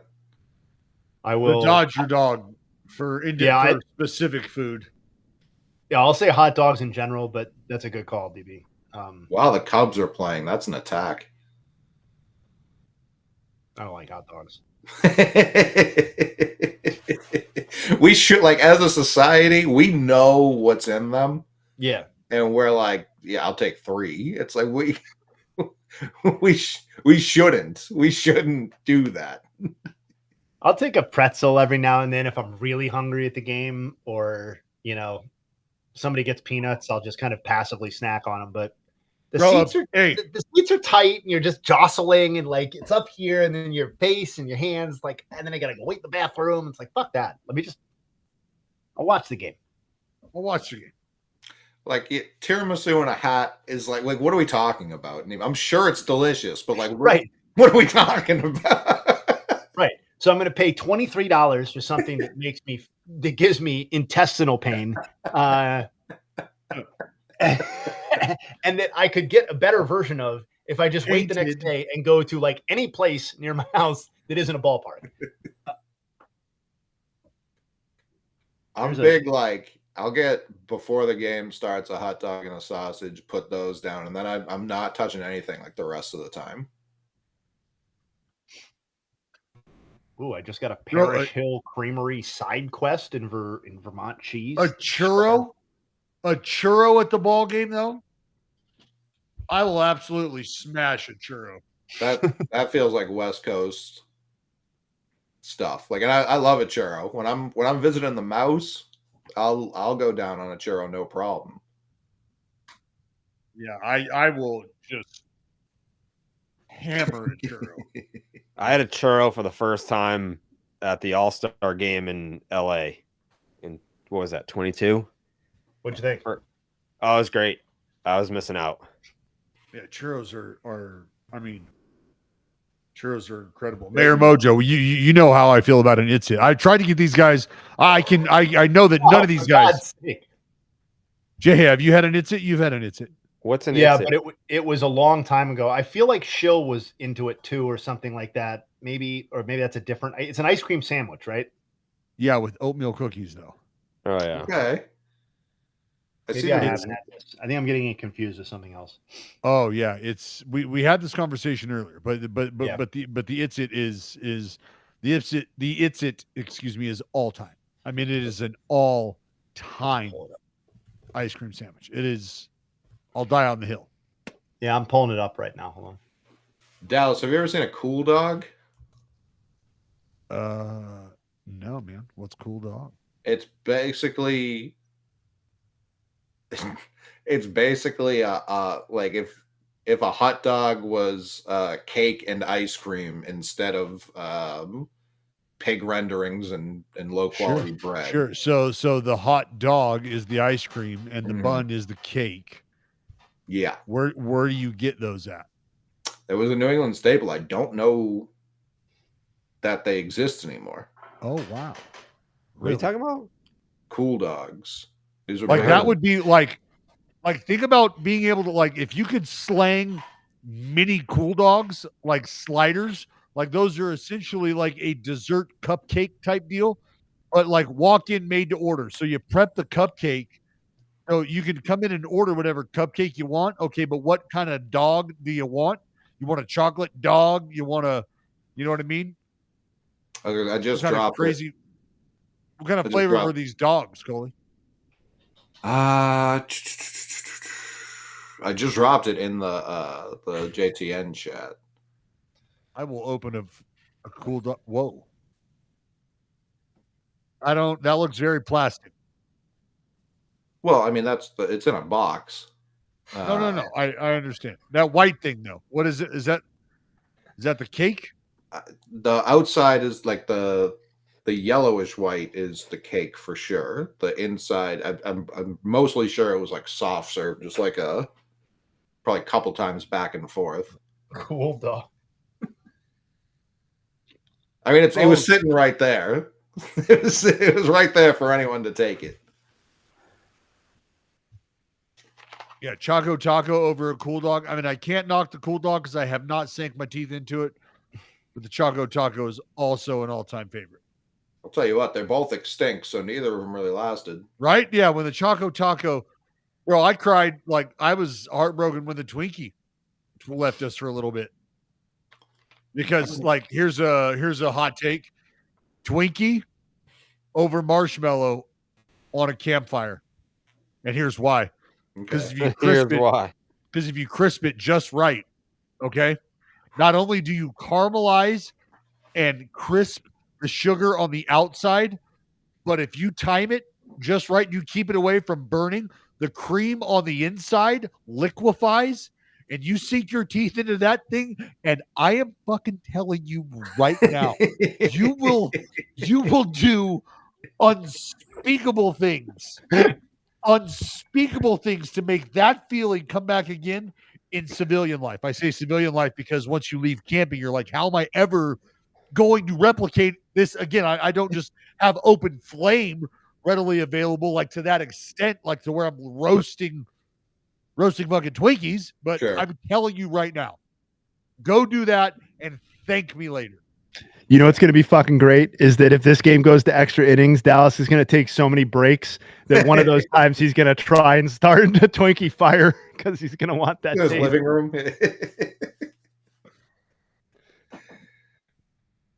Uh-oh. Okay. Good piece, though. Dallas, what's the whoopie pie market like out on the West Coast? Ooh, the whoopie pie. Maybe I'm not familiar with the whoopie pie. Is this like the too much for me, man. They're too much. It's If you're basically whack- like a devil dog, but in like circular form. Oh, buddy, it's I like me a devil dog, but You're not that's talking home run pie, right? I don't know what we're talking anymore. But You don't know what a home run pie is? We were What talking about a whoopie. smiley pie. Hashtag problem child. Anybody seen it? No? On a long Cole, you time. got to look up home run pies, bro. Home run pie. Oh shit! Like the apple pie. Yeah, dog. Yeah, no, those are any type of apple pie that comes in whatever texture that bag, that wax bag.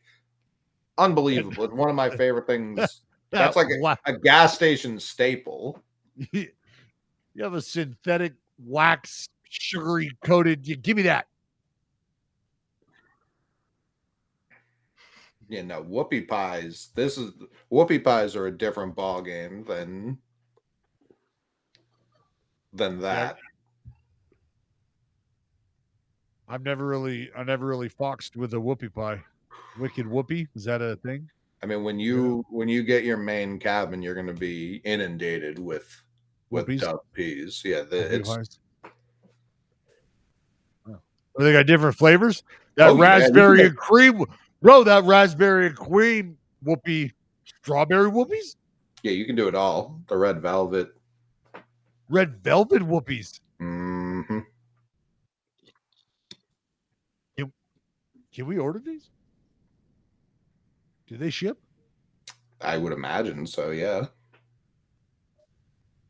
they ship. Yeah, that's right.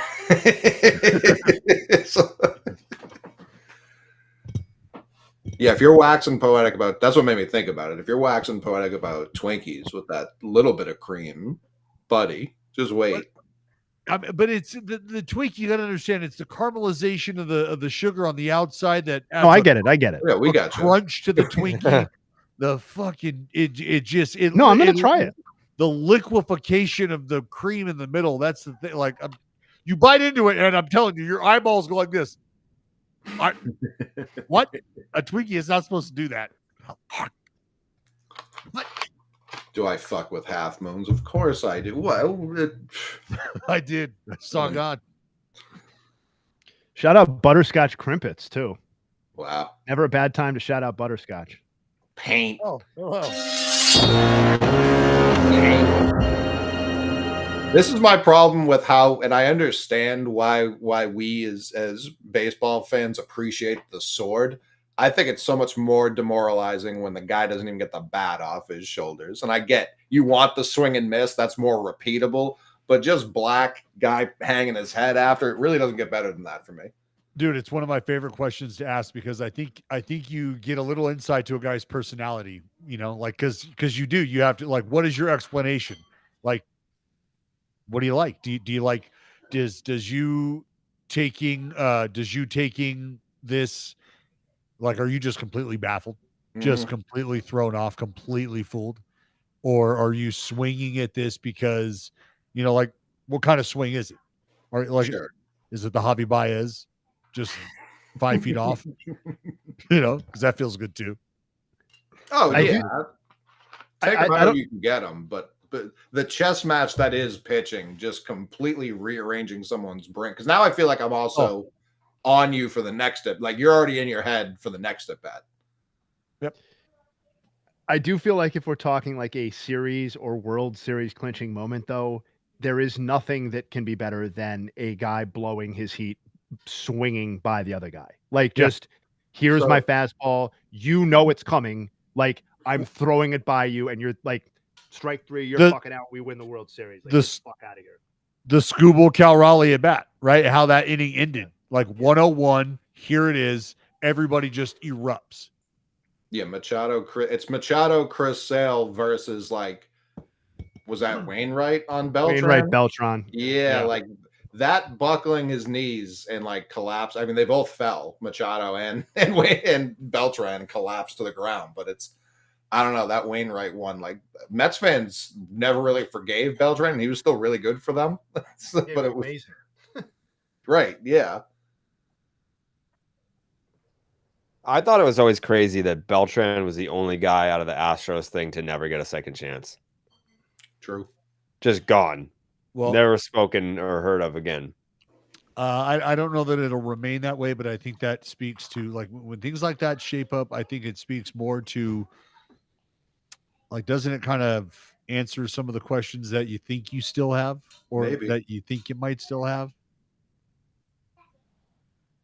I guess. I mean, like, If everybody else, my friend, hey, your boy running the ship out there in Boston, huh?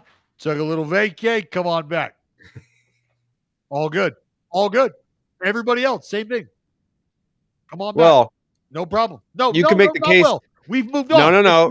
We've moved No, on. let me make my point.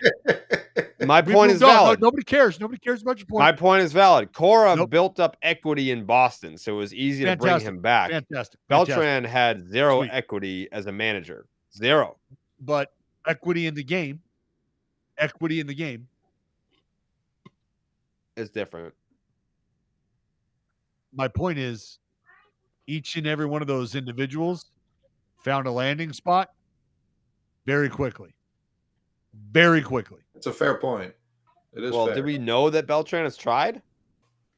Whether or not he's tried, whether or not he's been extended opportunities that might not have been a managerial position, but maybe an opportunity. That's the whole crux of the statement is there's got to be an understanding universally.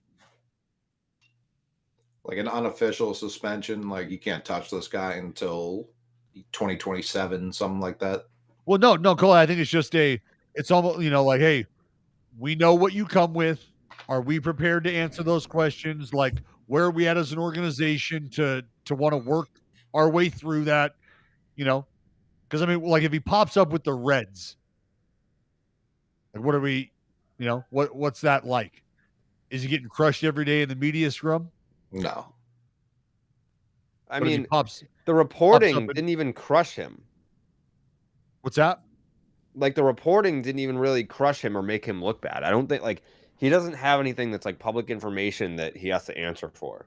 Well, no, but that's why, like, when I say, because just think, like, all right, if AJ was frustrated because the persistence of the exercise, and even frustrated to a point where he ends up kicking a TV because he's angry, well, then I'm not telling you who put the TV there or who put the TV back there or who didn't listen to the request to not have the TV there. I'm not telling you that I know that answer, but I'm telling you that there might be answers to that question that play out to the extent that we're seeing where, hey, some guys have spots, some guys have jobs, some guys don't. Maybe that was something that they found out. They were like, you know what? We don't want to deal with that. Yeah. It could just be teams being like, we don't need to deal with that right now. Yeah, for sure. Well, and all the players that got second chances were in the primes of their careers or something resembling that. Like the teams that employed them had vested interests in them continuing to be employed in those cases. And like, Jared's point about Cora having some equity, I do think that is sort of what you're getting at, right? Dallas, Well, even around like in a roundabout way, that it was to some degree worth their time to bring him back or to not cut him loose. Like Beltran didn't have any landing spot because he hadn't transitioned from that the playing period to the managerial. Like that's how I saw it, at least. Yeah, Well, he got the job and then they took it from him immediately, right? Do I have that? Yes. Mm-hmm. Yes, correct. He got the job and then it was gone. And that's it's That's, I think, the strange part is he was such a hot, and I understand being a coaching candidate, that seat gets hot and cold very quickly. So when it gets cold, unless you're killing it as a bench coach somewhere, I don't know why your name would come up again. No, that, and it was something where if he would have had a spot prior to that, then I think it's an easy, because what's difficult about stuff like this is it's almost like taking a guy, and I please, for the folks who are listening, I hope you understand my thoughts and opinions and feelings on I guess it's a comparison of sorts I'm about to make, but in no way am I making this a comparison. But if you were to take somebody like off the field of battle, like a high level operator, right? We're talking a war machine, and you put them at target. It's like are we wasting resources here?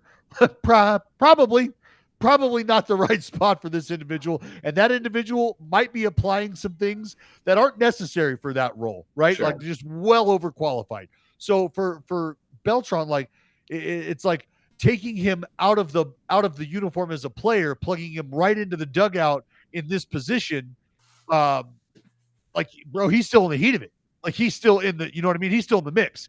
Like he's not sure. He's like, what do you mean? These lines, like what lines are you talking about? Blurred lines. Like Yeah. I'm here to win. And it's like, just check your feet though, Carlos. Like you're not wearing spikes this time. And you're never ever gonna have to wear spikes ever again.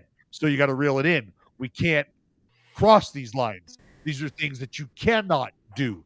And maybe with the landing spot prior to this, he has an opportunity for him to, like, you know, get back and be like, okay, all right, shit, my bad. I don't need the utility belt that I went to work with every day in the middle of the war. I just need this. We had a very important question from Real John Anthony. Hey, fellas, can you rank these Taco Bell menu items? We got the Crunchwrap Supreme. We've got the Cheesy Gordita Crunch, the Chalupa Supreme, and a 7-layer burrito. I can tell you I'm only familiar with 3 out of the 4 of those menu items. Okay. And I'm going to have to go with the Cheesy Gordita Crunch as the number 1. Wow. And then I'm going to have to go with the Chalupa. Wow. And then the whatever was not the 7-layer burrito. I forget what that was. Crunchwrap Supreme. The Crunchwrap Supreme, because I've never had a 7-layer burrito. Okay. So to me, they've built this franchise on the back of the Crunchwrap Supreme, I would argue. I think that has been the keystone for what has been Taco Bell's continued reign of supremacy throughout the 2000s and well into the future. Is the cheesy chalupa just too simple? Yeah, I mean, there was something about them being like, we've made a pentagon for you and your friends to enjoy. Hold on.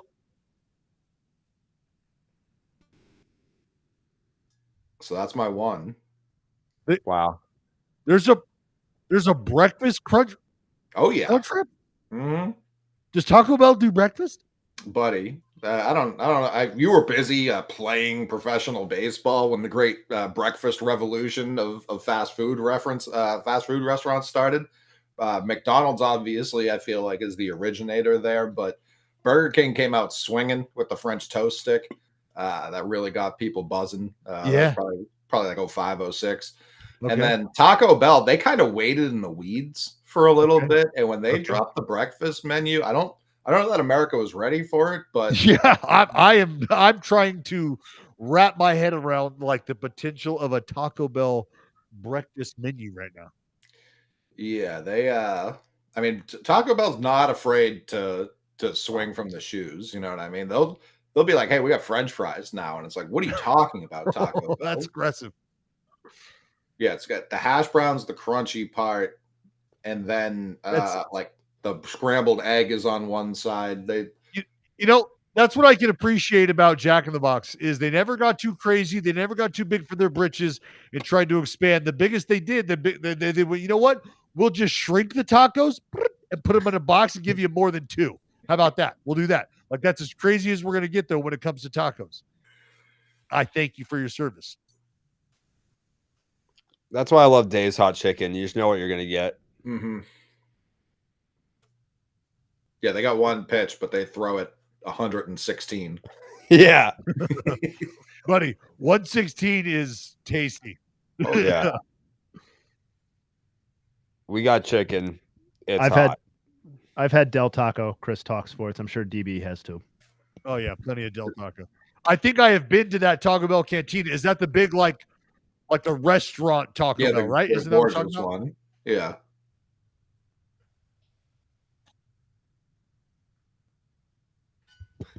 It's crazy if you're out for a fast food breakfast and you're thinking anything other than Chick-fil-A. Oh God, Jay, hold on. Let me ask you this: what do you apply to the chicken biscuit? American cheese. Is there any sort of sauce that you apply? It depends on the mood that I'm in. Okay.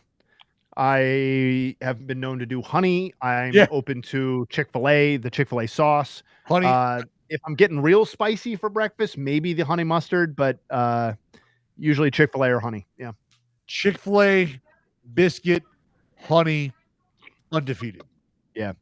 Undefeated. Yeah, it really is. And that's the only thing I miss about going to New York City, actually, is the Chick-fil-A across from Grand Central probably is the best Chick-fil-A in the world. If Chick-fil-A could pump out a McDonald's hash brown, that would be incredible.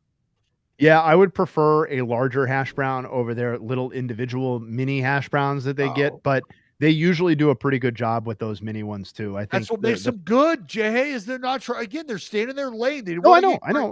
I'm not asking them to change. I would argue that's not even their lane. That's Dunkin's lane. They were the ones who brought the mini hash brown to the table, and well, boy, have they've squandered that lead. I was going to say Dunkin' fucked themselves, man. Yeah, they did.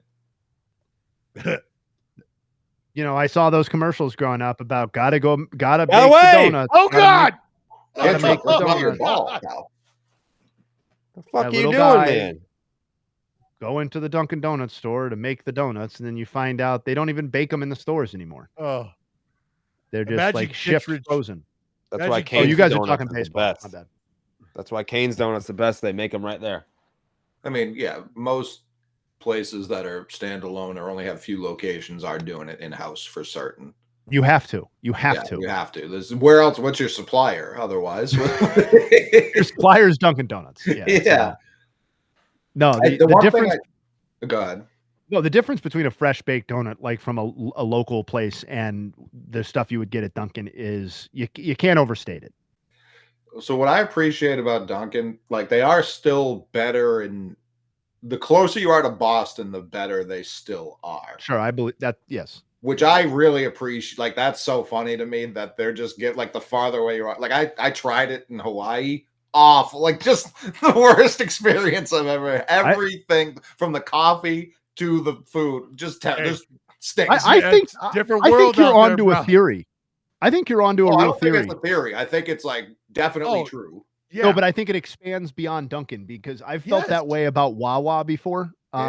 When I've gone to like Florida Wawas or something, I'm like, this is fine. It's not a Philly area Wawa. You know, it's they don't have the pride associated with some of those Wawas.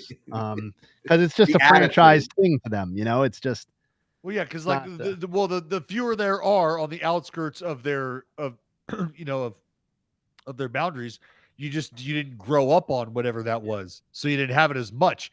You grow up like right near the nucleus of this thing. Yeah, it's pumping through your veins. Like you want to be the best, whatever it is that they got. Whoever people in Philly have a certain standard for their Wawas, man. They're not. Oh yeah, in Florida, then are coming behind the desk to rough you up if their sandwiches. In-N-Out Burger. In-N-Out Burger is going to make it anywhere. Well, not really. That place is so good, man. In-N-Out Burger has never failed. In-N-Out Burger has never failed. No, it doesn't fail because they don't go anywhere. Who's saying In-N-Out stinks? They're bouncing out of here, Coley. They moved their headquarters, bro.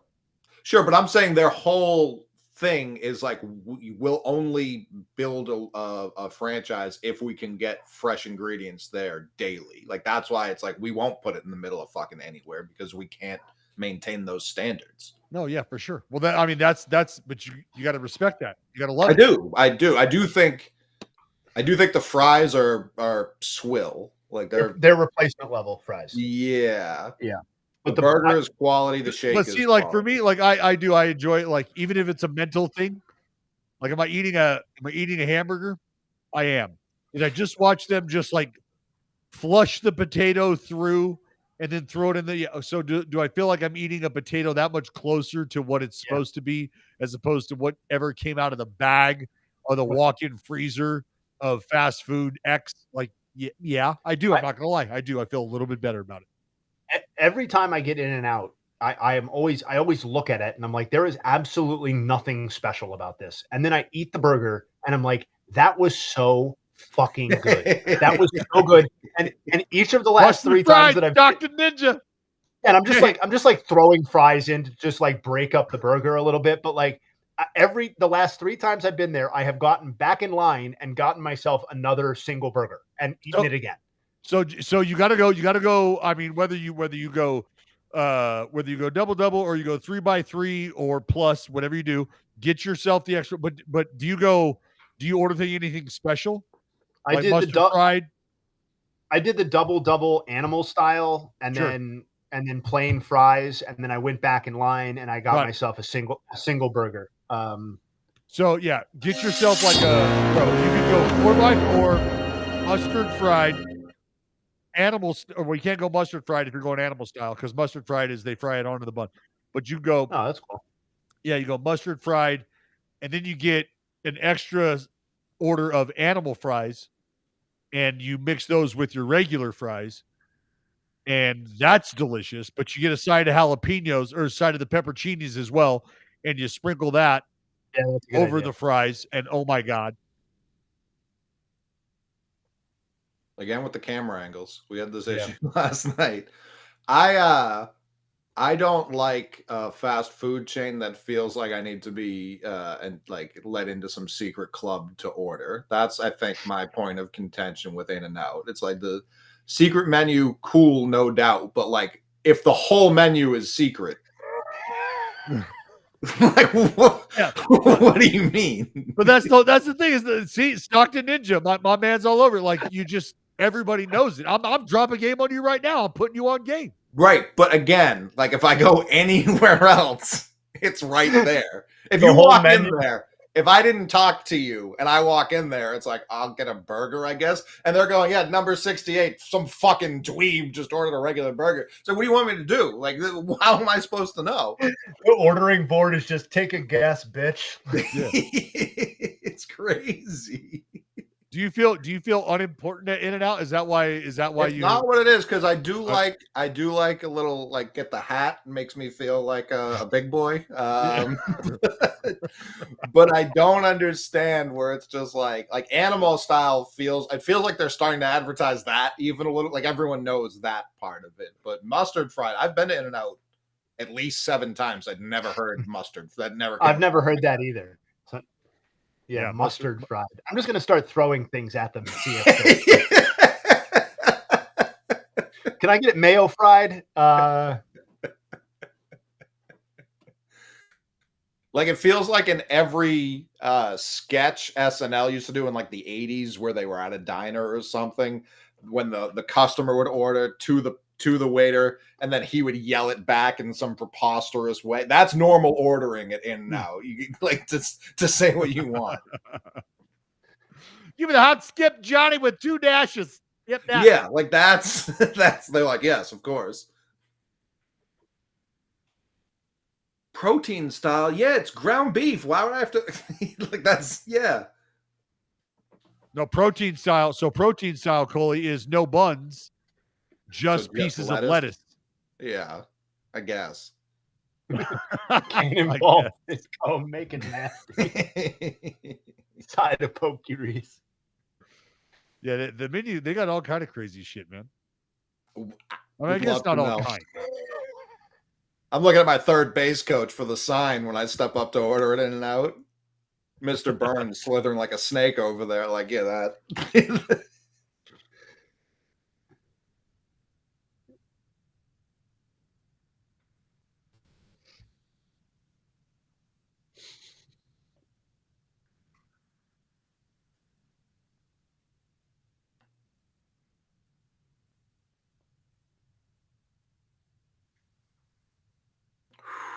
Oh.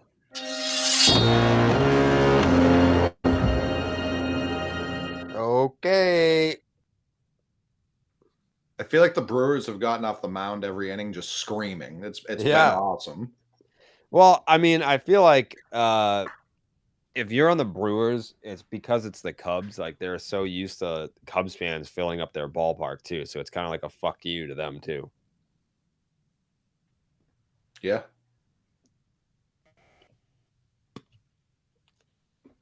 I'm not being quiet. I'm not really that big of a in the weeds fast food guy.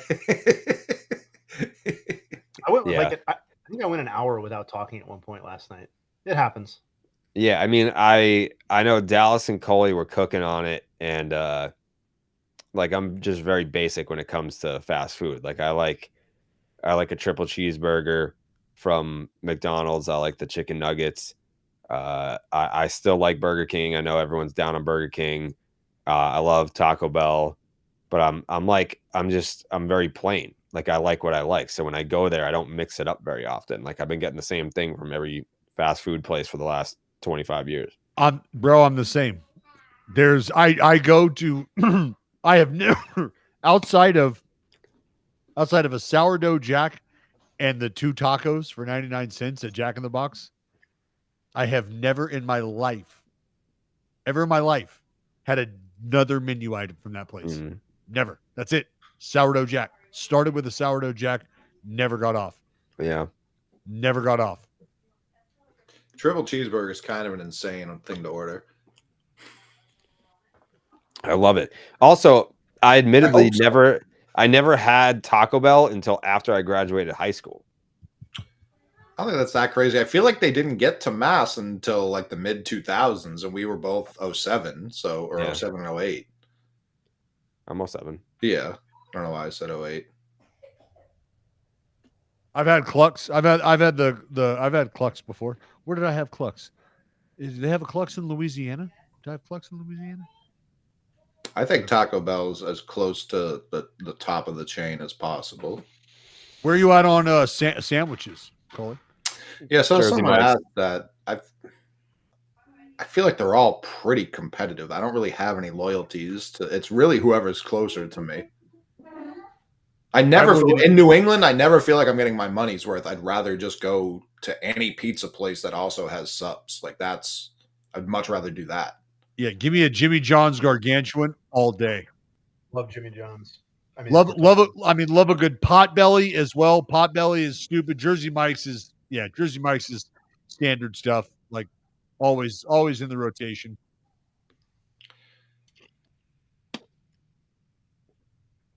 I would die for Jersey Mike's.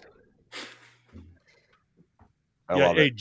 Jimmy John's in Seattle. I used to get up in the morning and go walk around. And before I went back to the hotel room, I would grab a Jimmy John's. And then I would, from the field after BP, have a Jimmy John's brought to the field, eat that, and then eat lunch at the field and then have dinner after. But I would 2 Jimmy John's a day. Book it. I feel like if you have Italians that live near you, you have no real excuse to be going to one of these places. Fair, because you've got a great deli to go to. Shout out John's Deli in Stockton. Shout out Panisi's Deli in Sacramento. Oh my God, Coley. Woo! Like I get, like it's hard to you don't want to go to like a restaurant to get a burger in the middle of the day. You're gonna fast food that, but a sandwich is a sandwich. Like they're gonna make a sandwich for you in the same amount of time a chain's gonna make it. Shout out Sierra Market, Sierra Deli in Oakland, and Jack London. Man, makes you really miss a deli when you grow up. Like when you have a deli, like a go-to deli. Oh God. Oh yeah, for sure. I've had a torta. The Mexicans, I mean, listen, I haven't had a bad Mexican food yet. If they've got one, I don't know about it. Speaking of tortas, I'm not going to tell you that this is the best tortas, but I'll put it up there for the best airport food is Tortas Frontera in O'Hare, Chicago O'Hare, which is run by Rick Bayless, Skip Bayless's brother. Wow. Who's a chef. But yeah, Tortas Fronteras is definitely the best airport food I've ever had. Wow. PCA. Little hot cheese soup out in Snaggums. The hat. Hey, I'll tell you right now, the hat probably has the best pastrami in the valley, huh, Meg? Yeah. You want the best pastrami in the San Fernando, you go to. Oh, I go to the airport. That's I'm getting out of there. I'm not.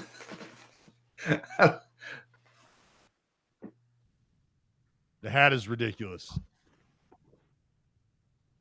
As these East Coasters say, buddy. Baseball clip.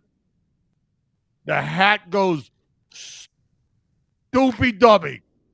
I'll try a sandwich from anywhere. I do have my preconceptions though.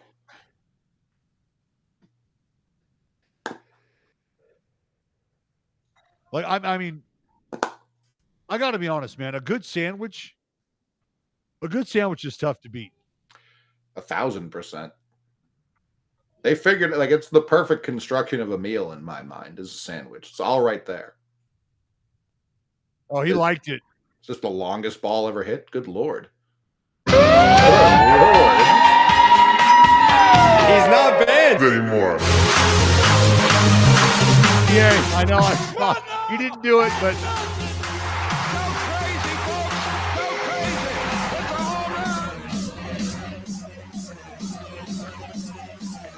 hit the fucking horn, Jerry.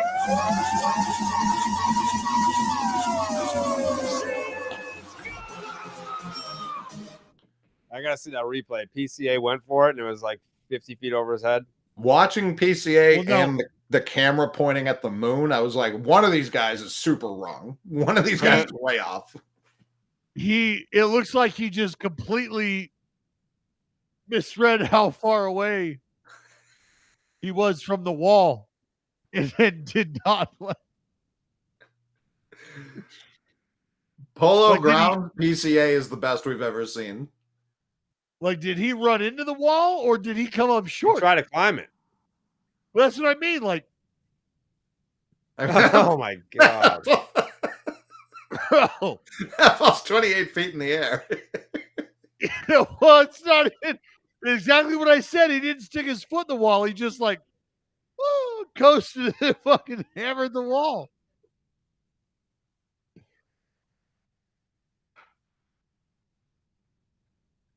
That's funny.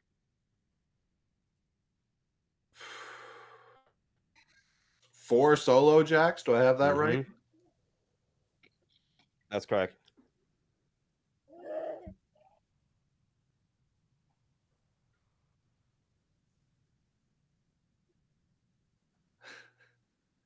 Yeah, PCA reaching for the bottom rung on that ladder and left. Yes, absolutely would. Oh no. Uh-oh. Ah. Whew. I was just about to say, I don't think 2-1 does it, but How do you feel about 3-1? I feel like 3-2 does it. Oh wow. Another solo jack? Yeah. Okay. Yeah, Ian Happ. Yeah, I can already hear the call and be like, and the veteran telling his team we're not done yet. Yep. 3-1 is a bit dicey. I mean, JBJ catches that ball. Rafael at least gets a glove on it. I don't know if he brings it down. Michael in the chat said, remember last week when you said who breaks out in the playoffs and I said Tarang? No. I don't remember that. I believe you. I don't think you'd lie to me, but no, I don't remember that happening. Did Justin Turner make the playoff roster? Didn't he lead off one game? Yeah, the first game. Yeah. So, yes. We're going another 15. That'd be awesome. Let's do it. I would love every minute of it. My family would hate it.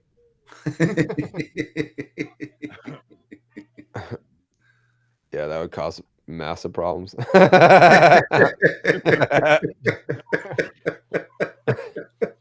a great picture. Even after I put in the birthday party equity today, yep, doesn't matter. Wiley, I'm sitting here. Wiley, no. Wiley, go over to that seat over there. Nobody's sitting over there. Very funny tweet.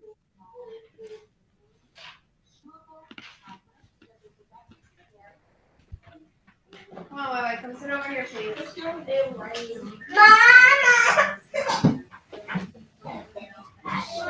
Wiley. Stop it. You repeat it and then the Carabas head tilt eyebrow thing. Well, I mean, I like Tarang a lot. He was a recurring guest in the second half on my pick'em, so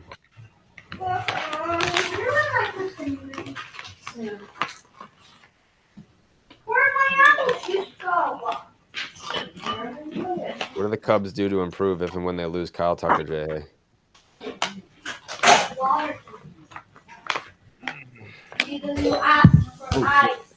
Yeah, I mean, that's a tough one to fill. Obviously, I mean, they've got Owen, who's ready to step in.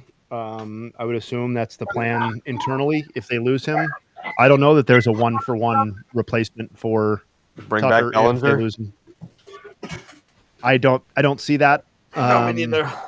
They basically paid. I mean, they didn't basically. They paid to make him go away. That would kind of be a tough scene, I think, to bring him back. It's not like you can just directly pivot to just spending your money on like Bo Bichette because you have Dansby Swanson installed at shortstop. I don't know. It's a complicated thing.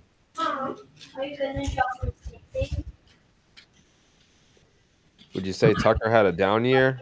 I mean, he definitely had a down second half, but like when you can point to an injury, it is what it is.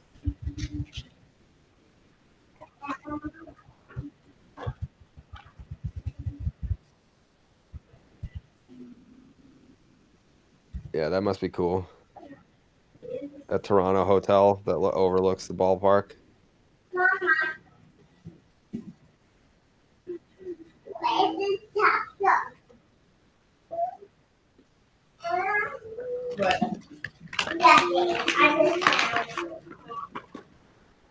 John Anthony, I've always been great at technology. These assholes just want to write a narrative, right? That's their narrative, and that's how they want to play it. I just keep living. I'm a twig in a stream, as I always say.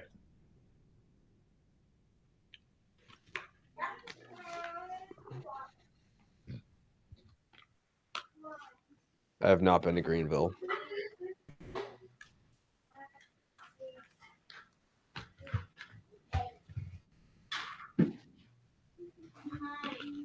Aren't you the guy whose headphones disconnect every time during Family Feud?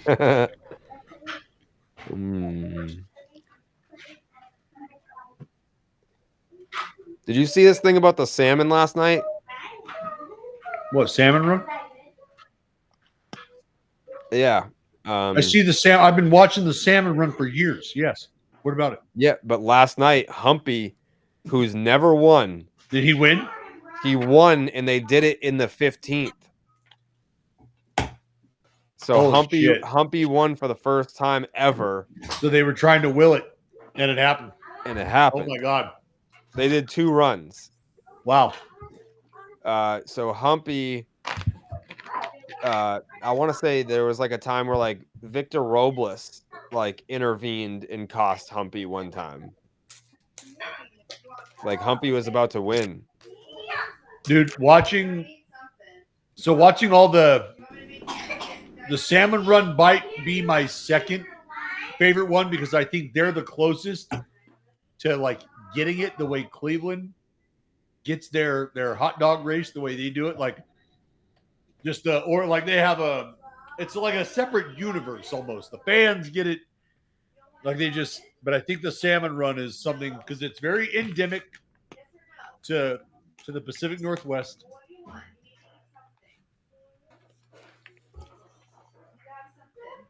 Yeah, shout out Humpy, man.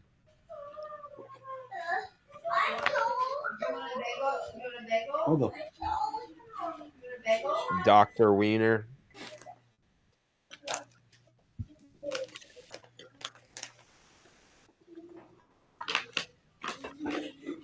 President run is great. I did the president run, JP. I was a sneaky hot dog.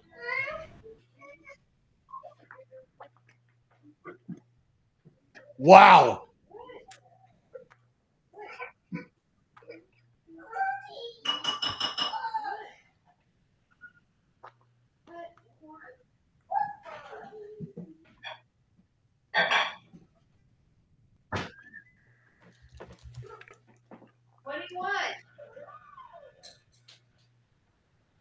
That's heartbreak. Drag. You don't want it? Yeah, doing the hot dog race was something.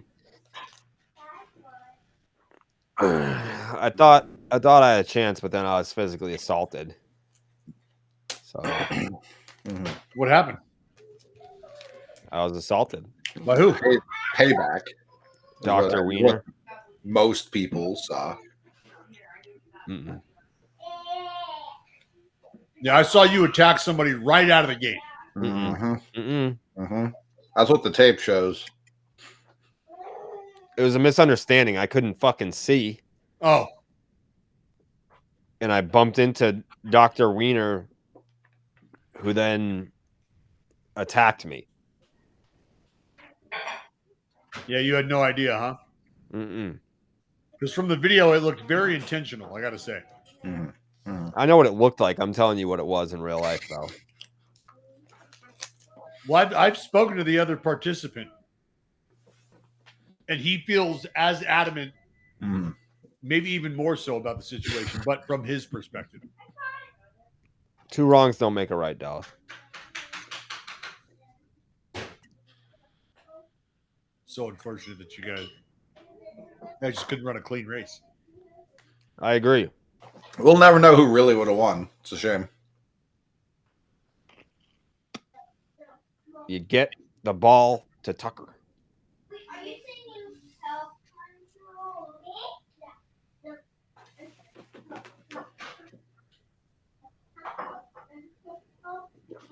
That's true. Are we excited for Who Killed the Expos? Yeah, I want to watch it. I have the fucking screening, but I just haven't had the time.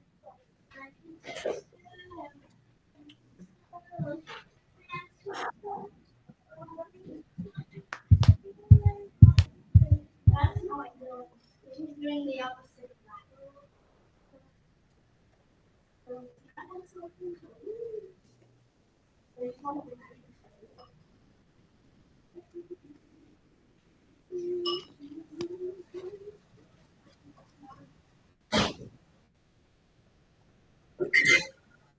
All I remember about the Dr. Wiener race was that it was me and Coley and one other dude who like took it so seriously. He was like, I've been running mountains for the last 3 months in preparation for this.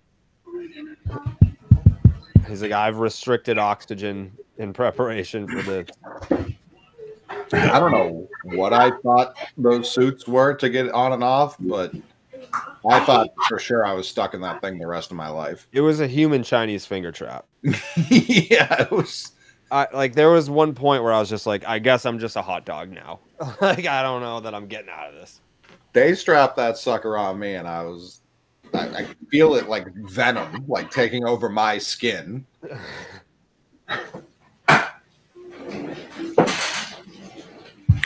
That Sammy was so fired up. He was like, I've been training. He was like a fan who won like a contest. I bet he was. But we like told him ahead of time. We were like, it's not like that. I think he knew looking at us. He was. I got this. Sammy, one of the worst is probably Boston. I'm sure. 300 years old. What's bad about it? There is no space. No. The If you fuck want you need space, Fenway's not the spot for you. Space for Yeah. what? Anything. To just exist. You sit at a fucking table, watch the game, and shut up. No. There's plenty of space. I sat in there. It was fine. Yeah. Barely squeeze your big-headed ass in there. 3 people in that place? I had plenty of space. Incredible. Yeah, well, you're like a throwback from like the people that were building forts when we first settled here. That's why I'm big. I'm big left to fine right. in a fucking 5'6" doorway. Like you're fine. No, I'm big left to right. I got broad shoulders, so it don't get bigger than this. I don't think you're having Brock Lesnar in the booth anytime soon. So, as far as baseball people go,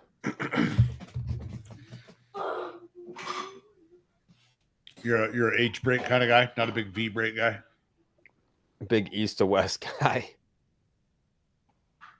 Are you adding ketchup or Heinz? Someone gets slapped.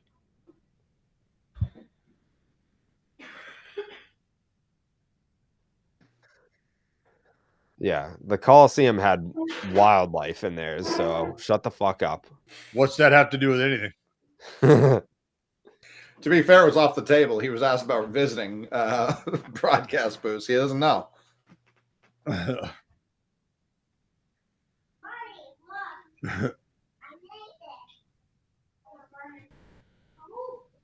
One second you're broadcasting an A's game, the next second you're fighting a bear.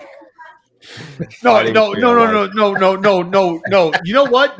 Now that I think about it, you know what I never got?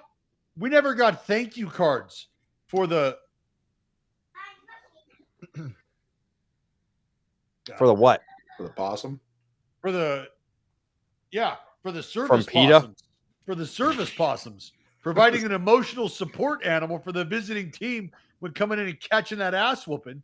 Here's a possum that you can just put on your lap and have fun. Put it like this. You've never been more safe from contracting Lyme disease than while calling a baseball game at the Coliseum. That's a fact. That's what happened. That's what we offered on top of that. Offered. No, Tim, that's the idea. Sorry we beat your ass. Hold the rabies. We've got that taken care of too. That little hissing fur ball that's been slobbering on your lap for the last 2 hours and 46 minutes. Yeah, that guy's taking care of it all. Don't worry about it. I didn't even tell Jerry this. One of the streams had to have been September or October when I was the last one out. There was roadkill in the middle of your street, which happens. That's just what happens. And there was a possum just eating your street. There was a possum just going to town on this thing. And I was like, I don't want to deal with any of this right now. This is not what I signed up for at 2 a.m. It's hard out here. Jared? Yeah. We be living in the wilderness out here. What kind of purge do you have going on in your neighborhood? Just I told you, wild animals eating each other in the streets we're supposed to be using to service our daily lives on? Come on. Ace was out there the other day and there was a giant moose.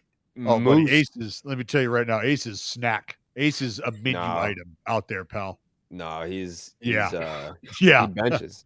He's in the gym every day. Ace stands for fucking al dente, come and eat. That's what Ace stands for. He's a vicious Don't let him dog. No, Keep Ace him is an tucked in apex predator. Yeah, if it's your synthetic home plate, for sure. It's not synthetic, it's real. That pad that I was stepping on? Yeah, it's a real home plate, brother. In that pad, I didn't even notice. Hmm? I thought it was just part of the. You signed it. Yeah, it's not part of the rug. I know, but I thought you had a home plate on the rug too. Yeah. That's just spray painted. No, I'm. Now you're on opposite. You switch spots. I know that it's. Never mind. Okay. Jesus Christ. Yeah. Yeah. I know I signed a home plate there. You did. A la Hunter Dozier. Jared Crab Rabbits. That is play that, please. Jared Carabras.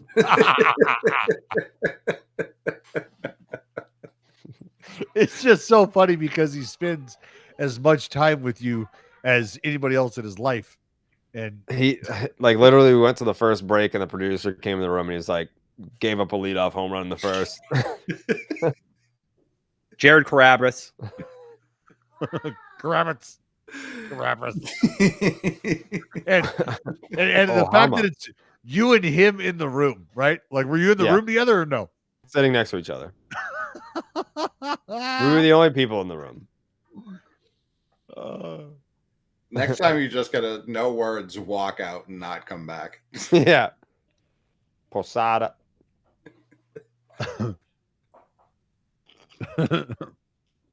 Crazy. Jared Crab Tits.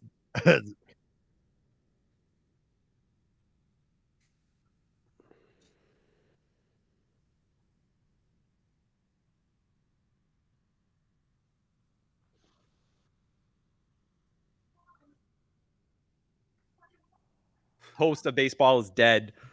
Jared Carabas.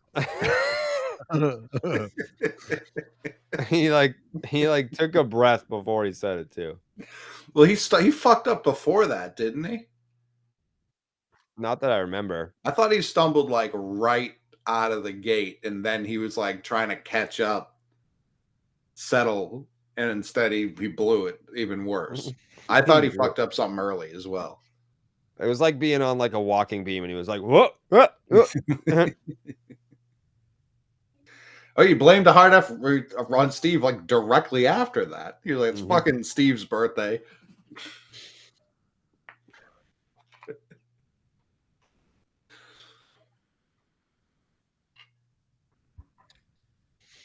What a shot. It was Dallas's birthday. Wow. Nope.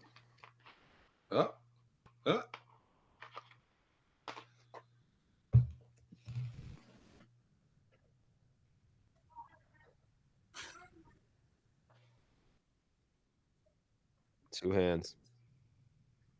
I didn't even register with me that it was the 9th. Oh yeah. I'm so used to sitting here till 1:30 in the morning. I figured we were in the 5th inning. This has honestly seemed like the fastest game in baseball history. So fast. I can't believe we're almost done. We deserve it after last night. Brewers and Cubs fans, this has been a torturous, arduous 3-hour battle. For us, it was like, man, oh man, fast food's unbelievable. Yeah. In-N-Out secret menu. Yeah, let's talk breakfast food items.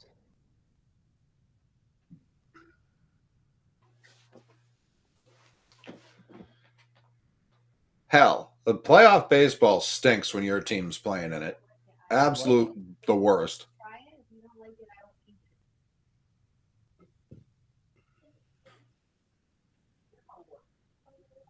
Probably close to it. 2018 sucks. It was like it's such sunshine and rainbows in the past, but there was so much pressure to finish, to like actually do it, that it wasn't super enjoyable during. Oh, yeah. It's Yeah, very good. Kimbrel, like, we didn't have a bullpen. We didn't. You say thank you. You don't. It's mine. Yeah, Kimbrel almost blew the clincher in New York. Yeah, I mean, yeah, Gary Sanchez hit a ball that we all thought was a grand slam. The entire ballpark just like gasped when he hit that ball in the air. I still can't believe that didn't go out.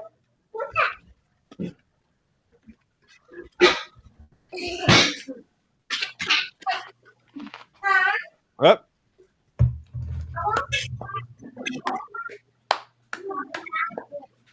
Flawless victory. Oh, let's go!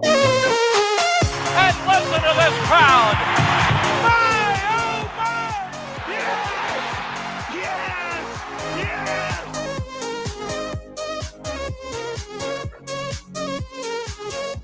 The Milwaukee Brewers, for the 4th time in franchise history, are going to the National League Championship Series to take on the Los Angeles Dodgers after taking down the Chicago Cubs in a do-or-die Game 5. Do it for you.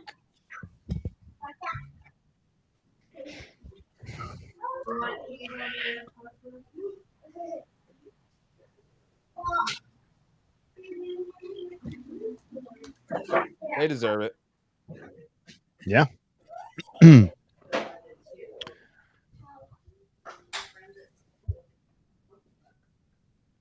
They were there in 2018. What are you talking about? It took them 100 years. Nobody better all year. Come on. It's a rematch of the NLCS in 18.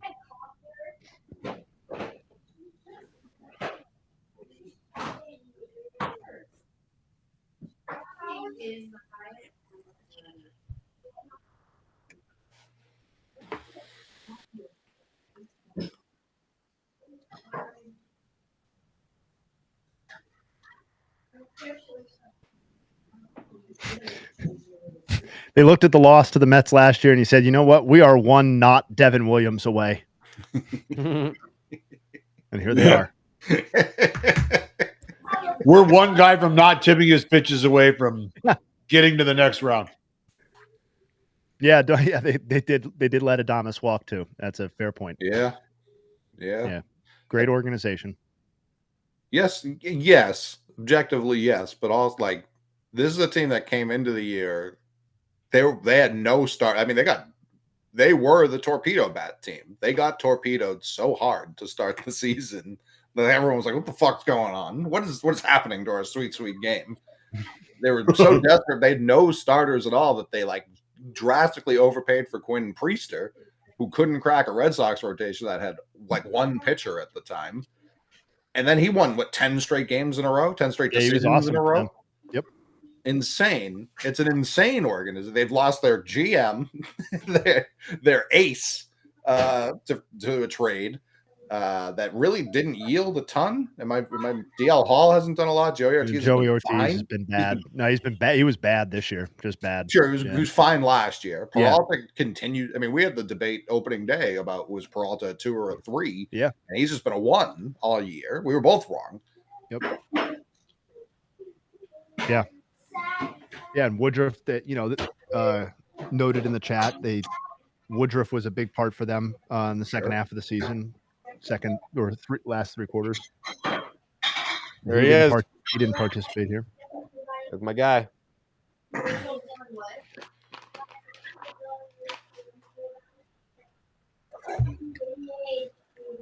Yeah, it's an insane franchise.